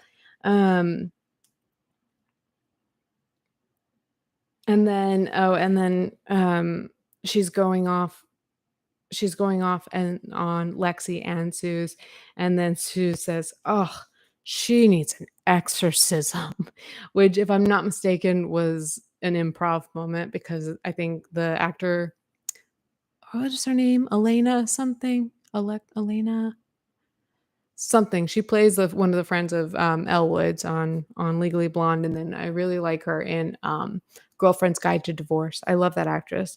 I think she says that's something that her mom used to say a lot, so she just said it in that moment. So Maddie is quote unquote depressed and heartbroken. She's babysitting for Theo, and she tries on the purple dress, and then that's when we notice a camera in the clock. Then Minka Kelly, Samantha, who's played by Minka Kelly, comes home and suggests that they have a drink and go for a swim, and reveals to Maddie that she'd actually done the same thing that Cassie had done, for the same reasons that Cassie did this, and that things changed when she met her husband. So this really does kind of feed into the question that people have: is Samantha going to be like a mentor figure to Maddie? Is she potentially going to be a healthy figure for Maddie? It could go either way. People could see it going either way. But she may be somebody that Maddie can really look up to, that can just kind of show her how to, like, get some of these things, these parts of her in place. Faye is always talking to I said Faye is always taking out the trash. Custer is cooperating with the police to set up Fez and Ash. Nate is in Maddie's room with a gun. Very scary, traumatic scene. Um, he feigns playing Russian roulette in order to get Maddie to give him the disc. The disc she has that she took from his room of Jules and Cal's sexual encounter. Um, and then after he takes the disc, he tries to apologize, but she appears traumatized. And then we see her later. She's in her bed crying. And then, like, it even returns to her, we assume, at least like an hour later, and she's still kind of curled up in the fetal position crying. So, depending on who you ask, Amber thinks that Maddie's done with Nate for good because of this situation being so traumatizing. Who knows? We'll have to see. Nate and Jules have a moment where he apologizes and gives her the disc. Jules asks, "Is this the only copy?" And he said, "It's the only one I know of." Um, and she asks why he's doing it, and he says the reason is too simple and stupid. And she asks him, "Did you become a good person?" And he's like, "Oh no, no, no, no, no." And then he tells her, "For what it's worth, everything I ever said was true." And she said, "Same here." And it's this moment is really tense between them. And again, I think we talked about it, I think yesterday, that there are rumors that, that Jacob Elordi cheated on Zendaya when they were dating. And so, like, Hunter Schafer, as BFFs with Zendaya, it doesn't like Jacob Elordi. So they don't really have a lot of scenes together. And then when they do, it's like awkward and tense. And if that was playing into how they were acting in this moment, it worked because it set the proper tone. So then Nate picks up Cassie. She fights with him, but then kisses him. It's also confusing. Back to dinner with Ali. Gia expresses doubt about Rue and her being able to get better and stay better. And Leslie chastises Gia, and says, "Stop. Rue needs our support right now." And Ali is kind of just like, why can't she be suspicious? Why can't she express any doubt? Like, she has a right to be angry. She has a right to be suspicious about whether or not this is going to stick. And I said here, this illustrates the balance that every addict's family struggles with in terms of the empathy versus accountability. Everybody's bringing different levels of each, to every different situation with every different addict. It's like it's such a balance that nobody really knows what the right answer is.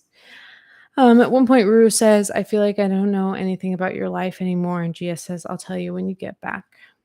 And then I think it closes on, yeah, it's really sad. We hear Leslie on the phone with various, like, rehabs just fighting to get a bed for Rue. And you hear her saying, like, she needs to be inpatient. She's going to kill herself. She's desperate and crying. And I've actually heard my parents have these conversations with detox centers and rehabs and stuff. So it's sad. Okay, let's get to the last two episodes. The episodes involving Lexi's play. So season 2, episode 7 is called The Theater and Its Double. And we open on Lexi's face before her play starts. Then Lexi is at Rue's dad's memorial. And so what we're going to see is the actors, and when I say actors, I mean actors in the play.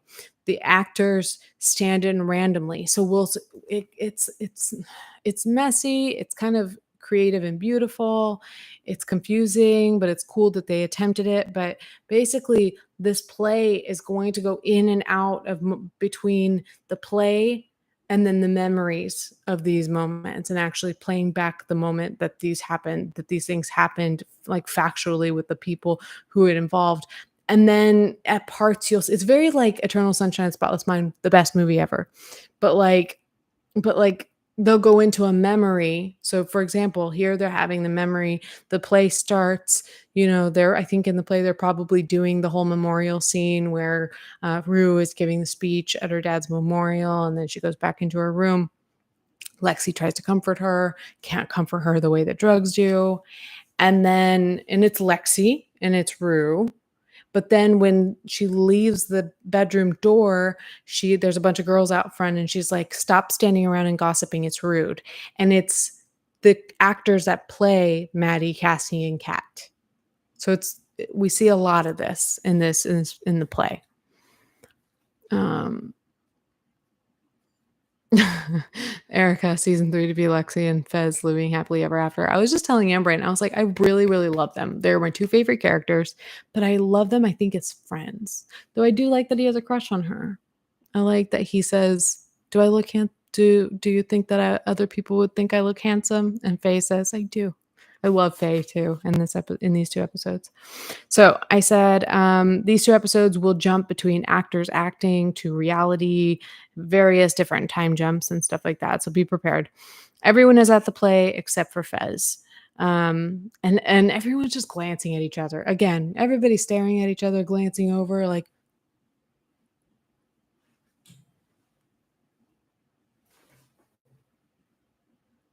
that's like half of Euphoria. It's like at a party or at a play, just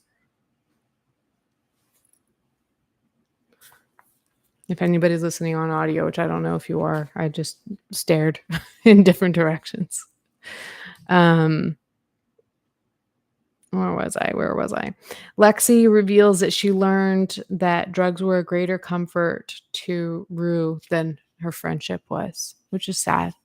It's just especially sad because you know about Lexi's background with having the same experience with her dad.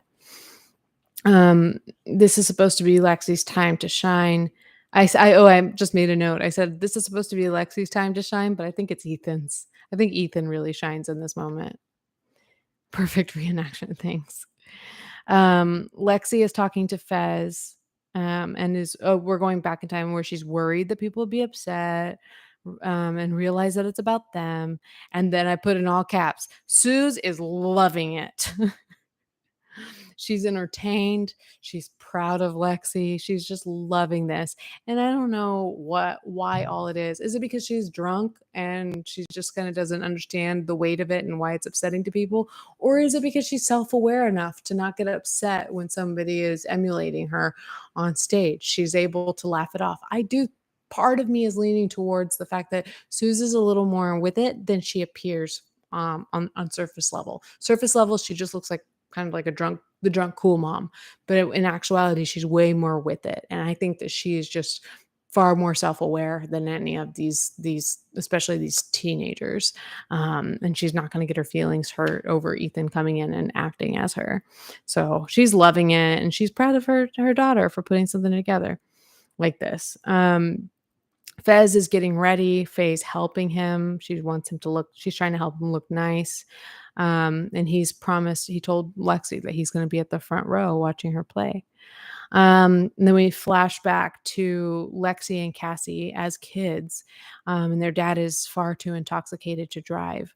And I believe we saw a little bit, and we see cut to Nate is dressing Cassie. This is where, like, before people were like, oh, he dressed her like Cassie, like Maddie and Jules, but like, this is the first time we actually see him dressing her, and he's really dressing her like Maddie and Jules. Like at one point, the outfits are a little more obvious, but there's like one point he puts like a tennis skirt on Jules, or on Cassie, which is a very Jules thing to wear. And then they show Lexi trying weed for the first time, which is interesting because it's with Fez. But then when he sees her at the party, he thinks that he's meeting, like he asks her name. So you think they're meeting for the first time. So have they met before? Does he just not remember? Does she not remember? Like, who knows? But she tries it for the first time. She doesn't like it. Falls asleep, and then they drew facial hair on her and say that she looks like Bob Ross. So which is a callback to the fact that she was Bob Ross for Halloween. But then she says to Rue that she doesn't like the feeling of being high because she's not in control of her mind the way she normally is when she's sober. And Rue says like that's the point. That's why it's great. Um, and that just goes to show every person has different experiences with different substances. What's really relaxing for some people is really like anxiety inducing for other people. Um, oh no, I was frozen for a sec. I hope we're good. All right. Leslie tells Rue, oh, this is yeah, we see the shot where Leslie is like telling Rue like do drugs if you want, um and then Rue's like, "Really? Really? You don't care if I do them?" And then she's like, "Yeah, I can't convince you that your life is worth living." And she said, I'm gonna focus on Gia." And then Rue says, and we don't know exactly when in time this happened, but I don't know that it matters. And then Rue says she's fine. And then um, Leslie says, Gia has been getting D's in math. She's been getting detention. And also, whenever I go wake her up, she's already awake. So I don't think she's getting any sleep. Now, I heard somebody criticize this, like the whole like show, don't tell. Why are you telling us these things instead of showing us that Gia is like, her grades are slipping. She's getting in trouble. She's not sleeping. And I can see that. But at the same time, we're supposed to be seeing this from, with Rue being the narrator. If Rue is not aware of something, which is silly because then we hear her tell everyone's backstory and she can't possibly know a lot of these things. But just like I said, that Jules' special episode shows us how Jules is handling Rue's addiction and being kind of like her anchor person. Um, we don't see that in the show. And so we don't get to see that side of Jules and her experience. And it's kind of like the same thing. We don't know. We don't know what's going on with Gia. And perhaps that's just because Rue is not present enough to know what's going on with Gia. She's not there for her sister. Um, and then she says, I didn't know any of that. And Leslie says, well, why would you? You only think of yourself. And she says, if I only had the choice of one daughter of two, I'm choosing her. And I said, yes, Leslie, because this is one of the few moments where we see her being tough. And she goes back and forth. There are times where you're like, damn, she's being really, really tough, like saying you're not a good person and saying I'm not scared of you and stuff like that. But like you need to have these moments where you're just like, okay, if you're gonna kill yourself, you do it. And this reminds me, I need to tell you guys what I think my approach is when people that I know are engaging and in active addiction and they're not helping themselves. But this, as a clue, this is it where Leslie is telling her, go do you. I'm not going to be there for you anymore. Who knows if that's true, but in that moment, that's how she's feeling.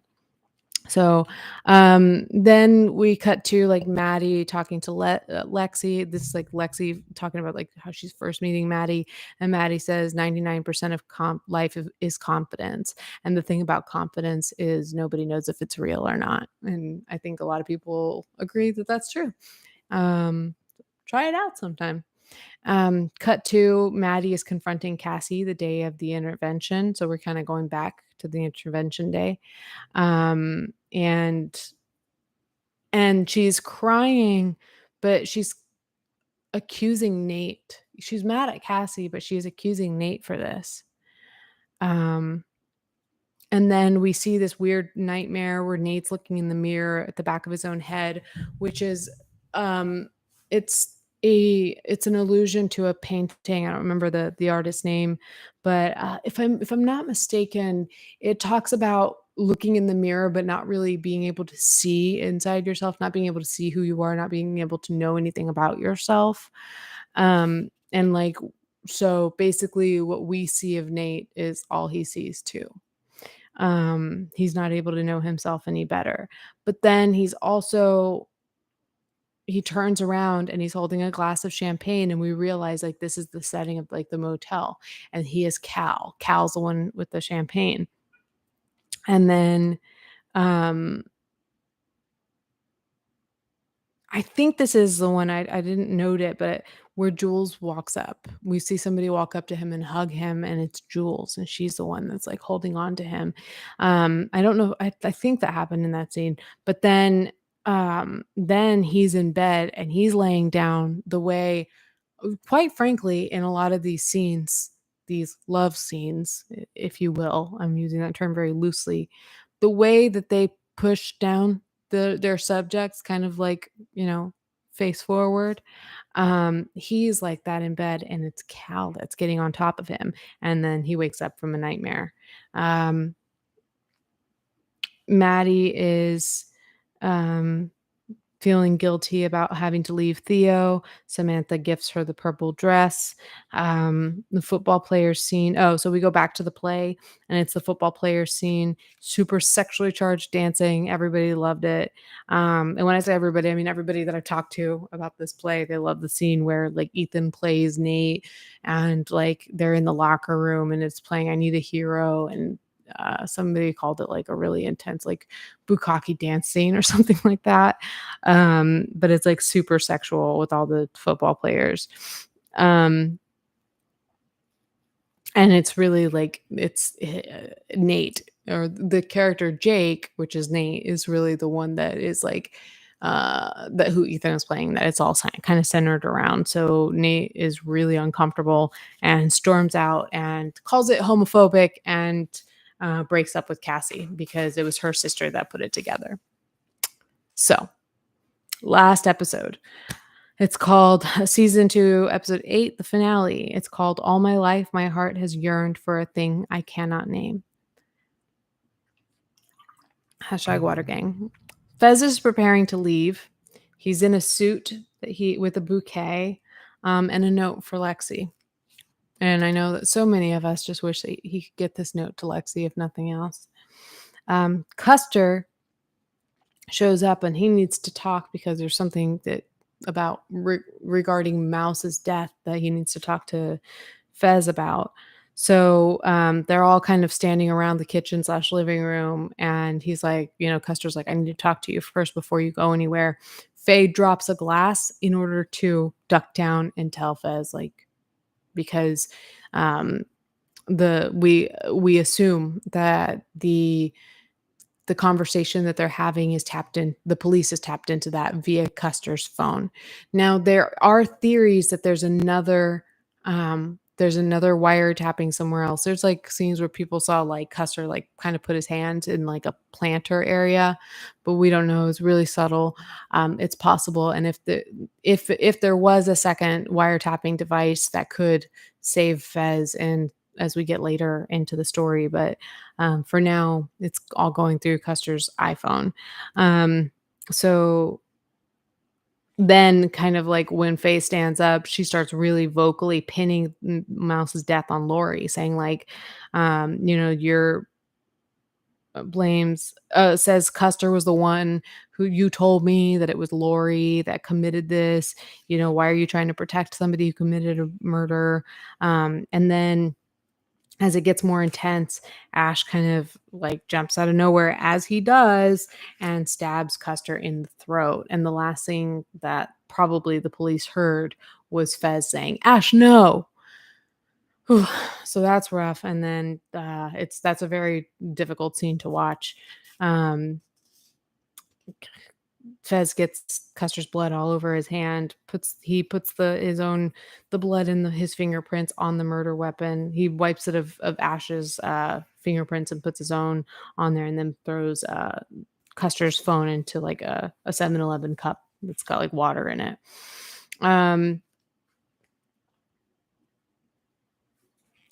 Hold on. Then it kind of cuts back to more of the conversations that Fez is having with Lexi. And and she's like asking about if he's on social media. And he's one of those guys that's just like not present on social media. And she asks why. And he says that if he likes a girl, he said, I don't want to Google the scraps. I want to peel back the layers. And I like that. Lots of flashbacks of their interactions. We love Ash, but we really love Fez. Um, Cassie is at the auditorium door seething, which somebody was talking about that we were talking about where she's like in the door after Nate's broken up with her and she's like and you see that she's like at this point where she's like demented anger. People have compared it to a lot of things. I've heard it compared to Jack Nicholson in The Shining, as well as the dinosaur in Jurassic Park when they're all hiding in the kitchen. The dinosaur comes up to the window and is like breathing and fogging up the glass. Um, she marches into the auditorium, onto the stage, and you can tell she does a really good job. Sydney Sweeney does a good job at looking like dead in the eyes. She's just like dead in the eyes. Like you cannot, like nothing you say can get to her at this point. She's already beyond upset. Um, she takes over the play. She's taunting Lexi over it, accusing her of being a judgmental bystander with no life. Um, and I said, noted at this point, I'm rooting for Maddie to run her off stage. They all start fighting on stage. Like first it's Cassie and then, Suze comes and just trying to take control of the situation. And then at some point, like Maddie really snaps and then she storms the stage. So then, Kat goes after Maddie saying like, "Maddie, no." And then BB goes after Kat and is like, "Kick her ass, Maddie. She deserves it."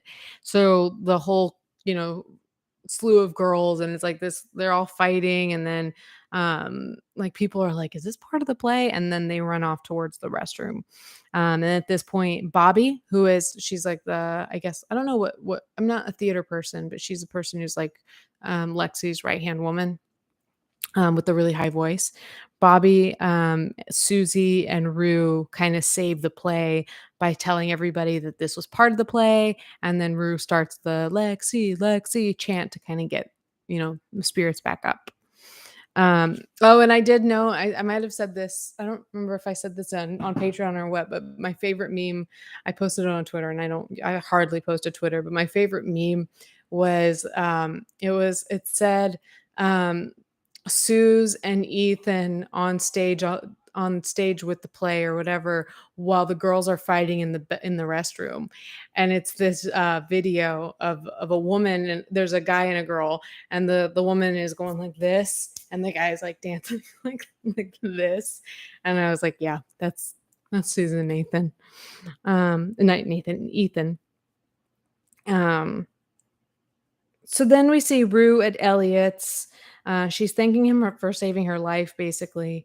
And then we hear the much hated, quote unquote, unfinished song that's very much finished. And I don't think people hated it, just hated how long it went on. Rue says that they can't be friends, that they both agreed that they're not good for each other. It's kind of sad. It's sad, but again, it's definitely a moment of growth where we see Rue making a decision that's healthy for her, that's not necessarily reflective of what she wants. Lexi continues with the play, dedicates either the play or part of it to Fez. Then we cut to Fez's. He demands that Ash let him take the fall. He puts his own fingerprints on the knife. Ash starts collecting guns and hides in the tub. Then we see Nate speeding, drinking, and loading the gun that he took from his dad's office, the one that he took to Maddie's. And he's speeding towards the warehouse where Cal is. I don't know if it's necessarily like their office or if it's just like one of the buildings that they're developing because it looks unfinished. But regardless, Cal is like living there or something and hanging out with people who appear a good bit of them, most of them to be LGBT. Like he's like quote unquote like with his people and he's happier. And then they get into this conversation and he talks about how Cal failed him as a father. Cal apologizes. Nate says, "I don't want your apology. I just want revenge." He brandishes a gun and a flash drive and then brings in the cops and they arrest Cal. Yeah, I hate all the drinking and driving scenes and those just ending and being fine. I don't like that at all. Um, we see the SWAT team burst into Fez's house. Fez is in between the officers and the bathroom door where Ash is. Um, and there's gunfire going both ways, and he's just in between. And he, of course, gets shot. And Ash ends up shooting an officer, like it looks like in kind of like the shoulder area. And then the last we see of them, we see a laser. Like the door finally opens and Ash is in there. He pretended to be down and then he pops back up, and that's when I think she shoots the officer. And then we see the laser dot, the sniper dot, go all up his face and onto his forehead. And then we don't see any more of it, but we hear a quiet gunshot, like just a pew, and a thud, and Fez kind of turns his gaze. So like as much as some people are very positive that Ash is no longer alive, we don't know for positive what happened. We can't know for positive because it wasn't shown to us. Um, but I don't know how many people picked up on this. Then we hear Zendaya's or Rue's voice. Um, it's not even narration. Sometimes they go into these, where they're like reciting poetry and stuff like that. But this is we hear Rue's voice talking about her dad, and she says, "I was in the hall when you died." And it flashes back to her dad's memorial, which is interesting because Fez is in the hall when Ash supposedly, we're not sure, but passes away. Um, Wait, we need to talk about what Maddie and Amber, what I said about Maddie and Amber in my first video. What did I say?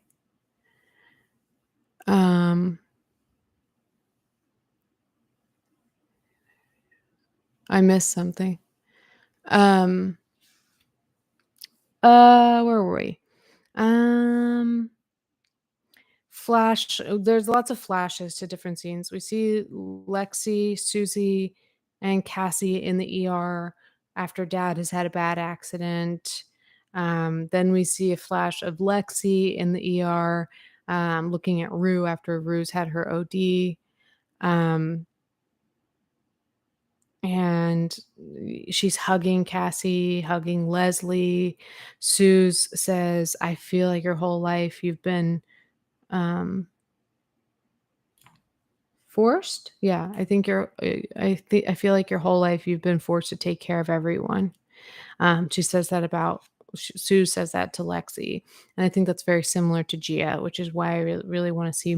I would really like to see a friendship develop between the two of them. The officers take Fez away, and they step on Lexi's note on their way out. And I just said, "Will Faye save it?" Which she's probably going to be arrested by them too.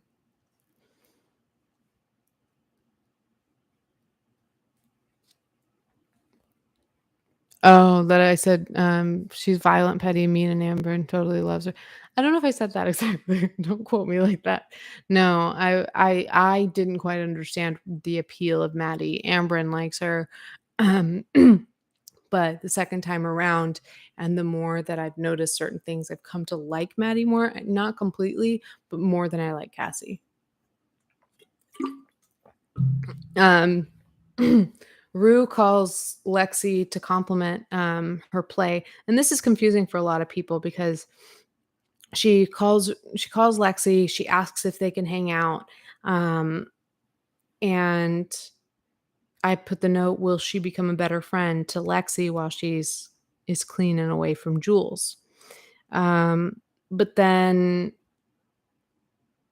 And then we go back to the play. Suze takes a photo at the memorial, of the girls all out front.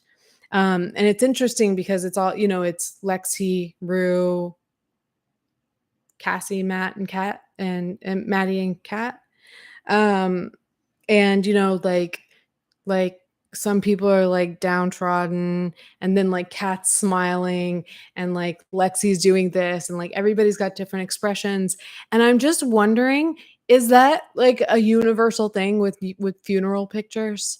Because I have a photo of my grandfather's funeral on my dad's side. He was buried at Arlington National.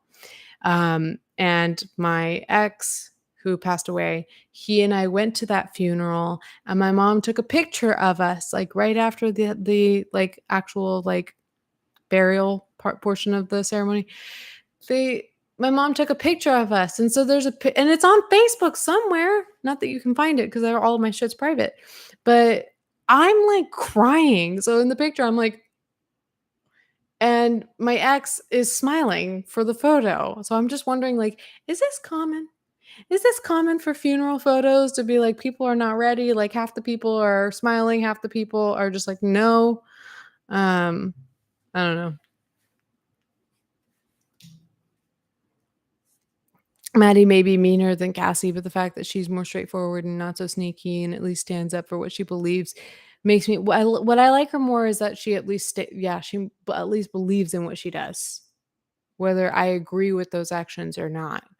And she holds a lot of agency. She's very much a person who she's in control of her actions. That's not to say that she doesn't get, like, out of control in a sense, but she's the one who's responsible for her actions. Cassie is so much a victim.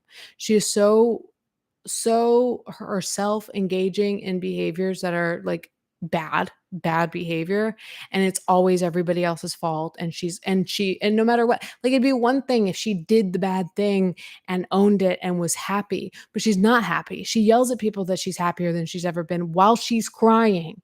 Like, I can't with that girl. So, now we're back at Lexi's after Rue's called and said, "Hey, can we hang out? Can we talk?" Rue's confiding in Lexi and says that she admires her and asks how she feels about her dad. Um, and people said that, oh, I admires her. I don't know which one is asking about which is dad, but it looks like Lexi said people said, or Rue says that people said that her dad died for a reason, and this makes her angry. And then she realizes that people don't die for a reason. You got to give it a reason, which I think is really interesting because I've talked before on my channel about the concept of a legacy, where people oftentimes talk about what their legacy is, what they live for, and what they're going to leave behind when they die. And for me, what I do is I don't know what people's legacy they want it to be, but what I've done as part of my grieving process and a way to cope is when I lose somebody, especially when I was really losing a lot of people, in very traumatic ways in 2016, I was thinking about what that person's death could teach me and could mean to me, and that became the person's legacy. So, as an example, Loopy, my cousin aunt, quote unquote, cousin, my mom's littlest sister that was close to my age, died of cancer.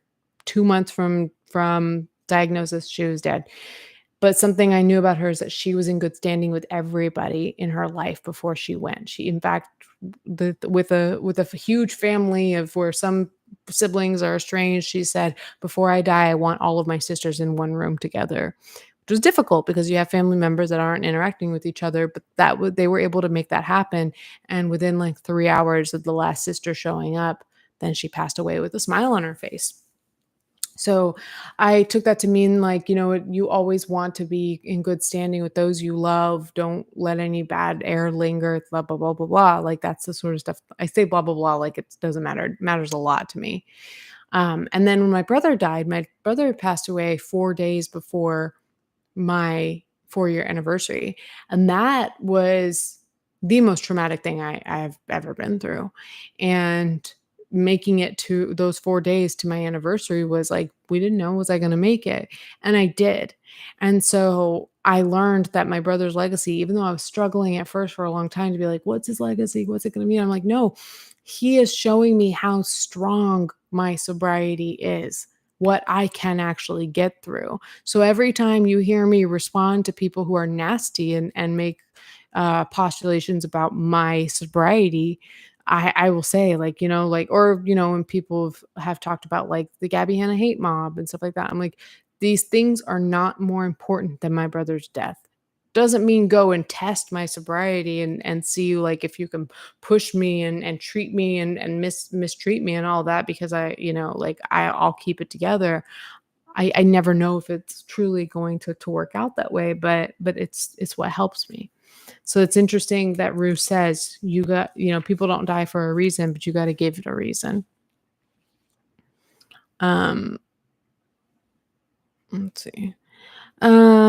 She reassures Lexi that her dad loves her, that he wants to be better for her. And she says, I know that he loves you a lot more than he loves himself. And we know here that she's able to speak from her experience, loving her own family members as well as and loving Lexi. But from the perspective of somebody who is an addict, and knowing that like I'm letting you know that like this is not because he doesn't love you. And that's really, you could tell it's really healing for Lexi. But then you see them on stage as that's part of the play. So you have to wonder like what happened? Is this something that Lexi imagined and then put as part of her play? Um, did it actually happen after the play and then just somehow they just threw it into, like, I don't know. It's very confusing. Again, they were kind of messy with this. But going into the girls' restroom, Cassie, Maddie, Kat, and BB are there. And Cassie, at this point, you can tell that they've like finished fighting pretty much, and they're just kind of like nursing their wounds. Um, Not so fun fact, that scene ended up breaking Sydney Sweeney's toe in 3 places. She had to be taken to the ER, and she kept it a secret from Alexa Demi for a long time because she was so afraid of making her feel bad. But she says, it's funny, Nate broke up with me before I even went on that stage. And then Maddie says to her, don't worry, this is just the beginning. And I made a note, is Maddie becoming self-actualized? Like, is she really learning like who she is? And this is why I like her more. Like, she realizes like the cycle of what it is with what it's like being in a relationship with Nate. And it sounds almost as if she's passing the baton to Cassie, to be like, he's yours now. And like, like, oh, you're afraid that he's broken up with you. It's just the beginning. He'll get back together with you, and this will keep going on and on like this. Let me see. Erica says, Leisha, I love hearing about your brother and what he means to you, because I can guarantee his legacy has meant so much, not only to you, but you've shared him with us, and that has created a legacy too. I love that. Thank you so much. Thank you guys. You're so sweet to me. Finishing up the notes on this this season here, Jules approaches Rue to say she loves her and misses her, and Rue kisses her on the forehead and walks away. And I think that this is really a really powerful moment, because I think that it's a show of forgiveness, that she does forgive Jules, at least to an extent, for snitching on her, but she's walking away. She is making the decision to step away from the thing that she was once so dependent on, almost the way she was with drugs. And just like she did with Elliot, making the conscious decision to be like, this is not good for me. I can't have it. And I think that she's having that moment with Jules and being like, I love you too, and I forgive you, but I gotta get away from you now. And it was a very kind gesture to do before walking away. I'm sure it helped. I imagine it would help Jules feel a little bit more at peace with how that went down. And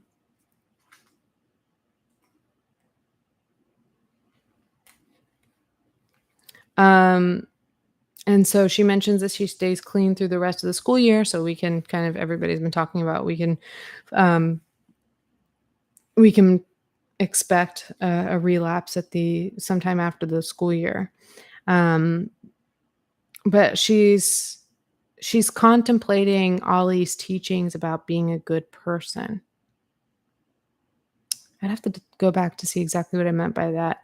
Um, but yeah, she's thinking about the things that Ollie has said about being a good person, and I think that this is another sign of growth, even though we know she will relapse. And again, just keep in mind that people can grow before they get better for good. They can grow and then relapse and grow and relapse. The point is they have to find all of their pieces on their own, become a whole person, even if they're broken, a whole broken person before they are ready to get better for good. And then the Hey Lord song, I mean, I don't know if that's what it's called, but the lyrics, uh, Hey Lord, play over and over again. And that song plays again. So, no matter what, I think what that song symbolizes, because it talks so much about trying and fighting, you're always fighting. Like the fight gets easier, of course, with time. But, whether you're in a moment where you're clean or you're in a moment where you're in it, you're always fighting this.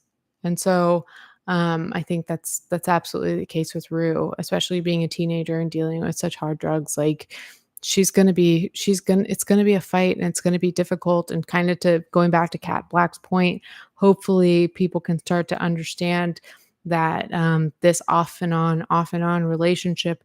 It's funny because nobody questions the off and on relationship between Nate and Maddie. We get that. Everybody's like, oh no, we've known people like that, or I've been in a relationship like that. But this is also the on off relationship is also what happens between addicts and addiction. Um, so in order to let you guys know more or less what my approach before I go, um, in terms of, sorry, my whenever I wear these extensions, my my scalp gets really itchy. Um, in terms of, what to do, somebody in your life is using and is destroying their life, destroying your relationship, destroying their family and the relationships around them. What do you do? And that's a really difficult question, and nobody has the one right answer. Um, but what I have found to be the most effective, and it is not something it doesn't fix anything. Um, but, oop, but sorry, I glanced at the chat and got distracted. Um, in terms of like what to do. Now, when you're a parent, it's so different. Parents have such a hard time with following like the prescribed advice, like this is what you're supposed to do, because basically what you hear a lot of people say is like you have to cut off the addict, cut off all resources, kick them out of your house, stop giving them food, stop giving them clothing, stop giving them shelter, certainly stop giving them money, and especially anything that is helping them. We use the term in AA, like nursing someone to death. And it's really hard, especially for loving, caring families, because, I've talked to my own parents about it. And, it's like, it is, your instinct as a parent is to do anything you can to keep your child alive. So it's really counterintuitive to leave your child and to leave them to fend for themselves. It's very difficult for parents to do. But when it's happened between with family members or friends, I have learned that the only thing that I can do, and the most effective thing I can do, is one, tell the addict what. And it's funny because you see this on intervention, but it really is like the formula, in my opinion. You tell the addict what they're using, what their addiction has does to you, how it makes you feel, how it's affected your relationship, what you've seen, anything about what you feel about their relationship to their addiction.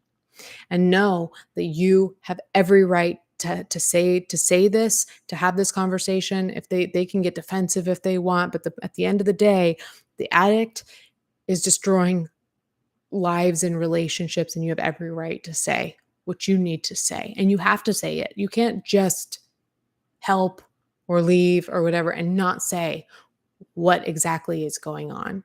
And this is all from me. This is just me. This is what I do. Step 2, distance. Distance. That's different for everyone. Sometimes it's like, "Hey, you can't come over to my house anymore. I can't see you unless you're with, our parents." Like, it's different depending on, like, how close you are to the person.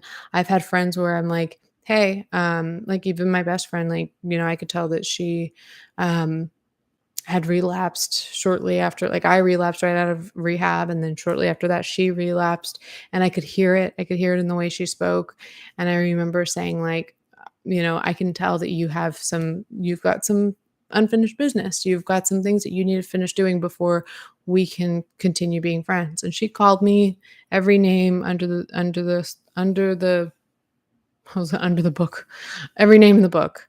Um and I didn't take it too personally. It was kind of like the way Fez says you can't take it personally. Like, addicts will tell you, "I love you, I hate you."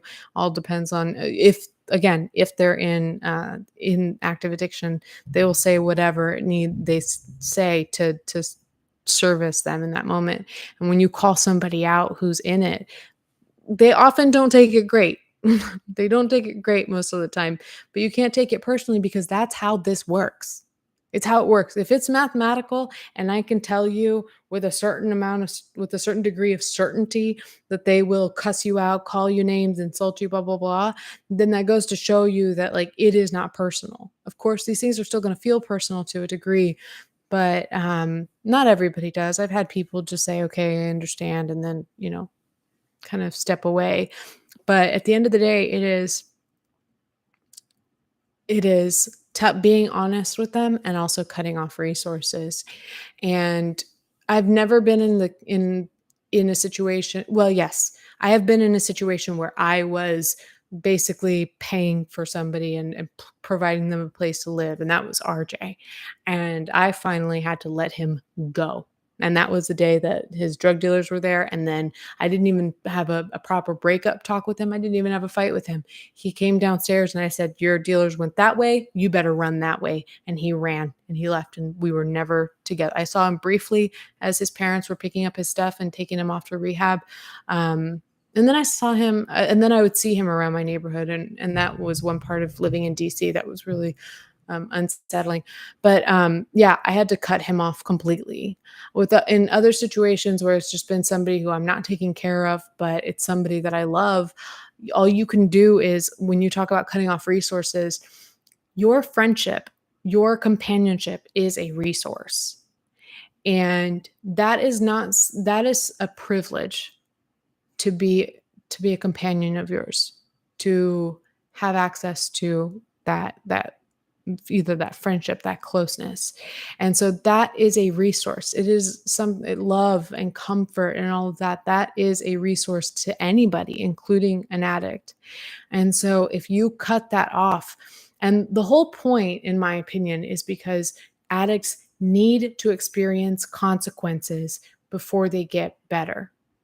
And that's oftentimes where you hear talk about enabling or nursing somebody to death. It's because if you keep keeping somebody suspended to where they're doing okay ish, they're using, but they're not getting in too much trouble. They still have a place to sleep. They still have their safety, and they still have their friends, their family. They've got maybe an allowance or whatever it is. They've got resources that are keeping them alive and keeping them comfortable enough to where they keep using. That's basically, the concept of enabling. And the only thing that gets an addict to change, you hear rock bottom all the time. What does that mean? Like, have you hit rock bottom? That's different for everybody. And there are multiple rock bottoms. But the point is that the addict has to get to a point where their consequences, the discomfort of their consequences, outweighs the fight for holding on to their addiction. You get to a point where you're like, my life has become so unmanageable that you become desperate. They have to become humbled in a way that they are desperate and will do whatever it takes. And each person who has achieved long-term recovery really knows that moment when they were like, okay, I'm I'm surrendering. I'm finally giving up the fight, because it's a fight being an active addiction. Again, it's survival. It is all about, you got to get what you need to get, and you need to take advantage of people, is even if you love them, because it's all just a game of survival. And then you get to a point where you, if you are somebody who is going to attempt recovery, you reach a point where you realize that it's too much of a fight and you'd rather give it up and like hand over your life to, you hear that in AA talk about a higher power. So that could mean a God that is your personal God, or a religious God, or it could just mean giving your life over to something that you say a higher power. That could just refer to a system, a program that is greater than you, program of AA combined with, medical sciences, and basically understanding, because, addicts that are in inactive addiction are acting as if they know better than anybody else what's good for them. Because again, their brain is telling them, you're dying, you're dying, you're dying. This is what you need to do. And so they need to get out of their own ways. They're only thinking about themselves because of survival. And so when an addict finally gets to the point where they are surrendering, they are ready to trust in something else. So that's what a higher power means. That's what the faith aspect is. It doesn't necessarily mean something religious. It means I am trusting that there is something out there that can help me better than I can help myself. And if you think you can do it on your own, God help you, but it's never, I've never known it to really work for anybody. In fact, I've only known it to end up killing people that I love. So, yeah. So if you've got anybody in your life and you don't know what to do, I say, if you're not taking care of them, and your role in their life is to be some sort of friend or companion, you put some space between you and that person, and you tell them why, and you tell them when they're allowed back. And I have quite literally said, call me once you're actually counting your days sober, when you're collecting your chips, when you are actually talking in sobriety talk. Don't want to going back to the conversation Rue's having with Ali while she's high, and she's like, oh, it's about balance, and I'm doing okay and feeling good and feeling happy and balance. It's all about balance. And he's like, no, it's about sobriety. A person who is sober, it's pretty clear. They talk about sobriety. A person who is not exactly sober is more likely going to skirt around the subject. So just be smart. Protect yourself, because at the end of the day, when you let go of these people for their own good, it's for your own good too, because you need to focus on you. You need to focus on healing the parts that maybe they hurt. So that's my method, if anybody was wondering. All right. Sounds like you guys have a whole party going on in the chat. Thank you, Emily.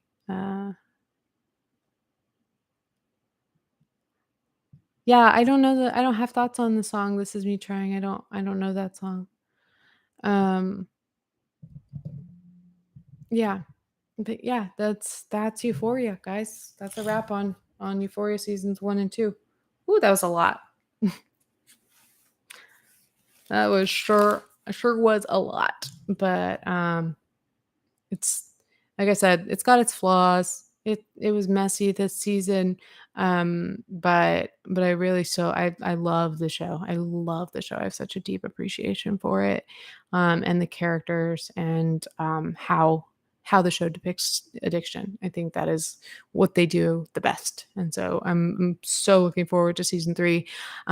If you're not a patron, you still have time to join. Sunday we will be talking about the special episodes. You loved the series. Yay, Rosie. I'm so glad. Thank you guys to those of you who watched Euphoria in time to catch the series. But yeah, join Patreon if you'd like to carry on the conversation. We'll talk about the special episodes on Sunday at 5:30. And then also, that's a good place to stay tuned in to where I'm deciding to go with my channel. And I will most likely be giving updates to my patrons as I'm kind of ironing out those details. But expect a lot more style content coming. I'm excited. All right, guys, I'm going to say trying about is about addiction and mental health. Oh, I see. Got it. I love you guys. Thank you for having this conversation with me. Thank you for letting me say everything that I had on my mind. I'm gonna go enjoy my Friday night, which means probably packing, but enjoying Jake's company a little bit, and eating some dang dinner. All right. I love you guys. Talk soon and bye.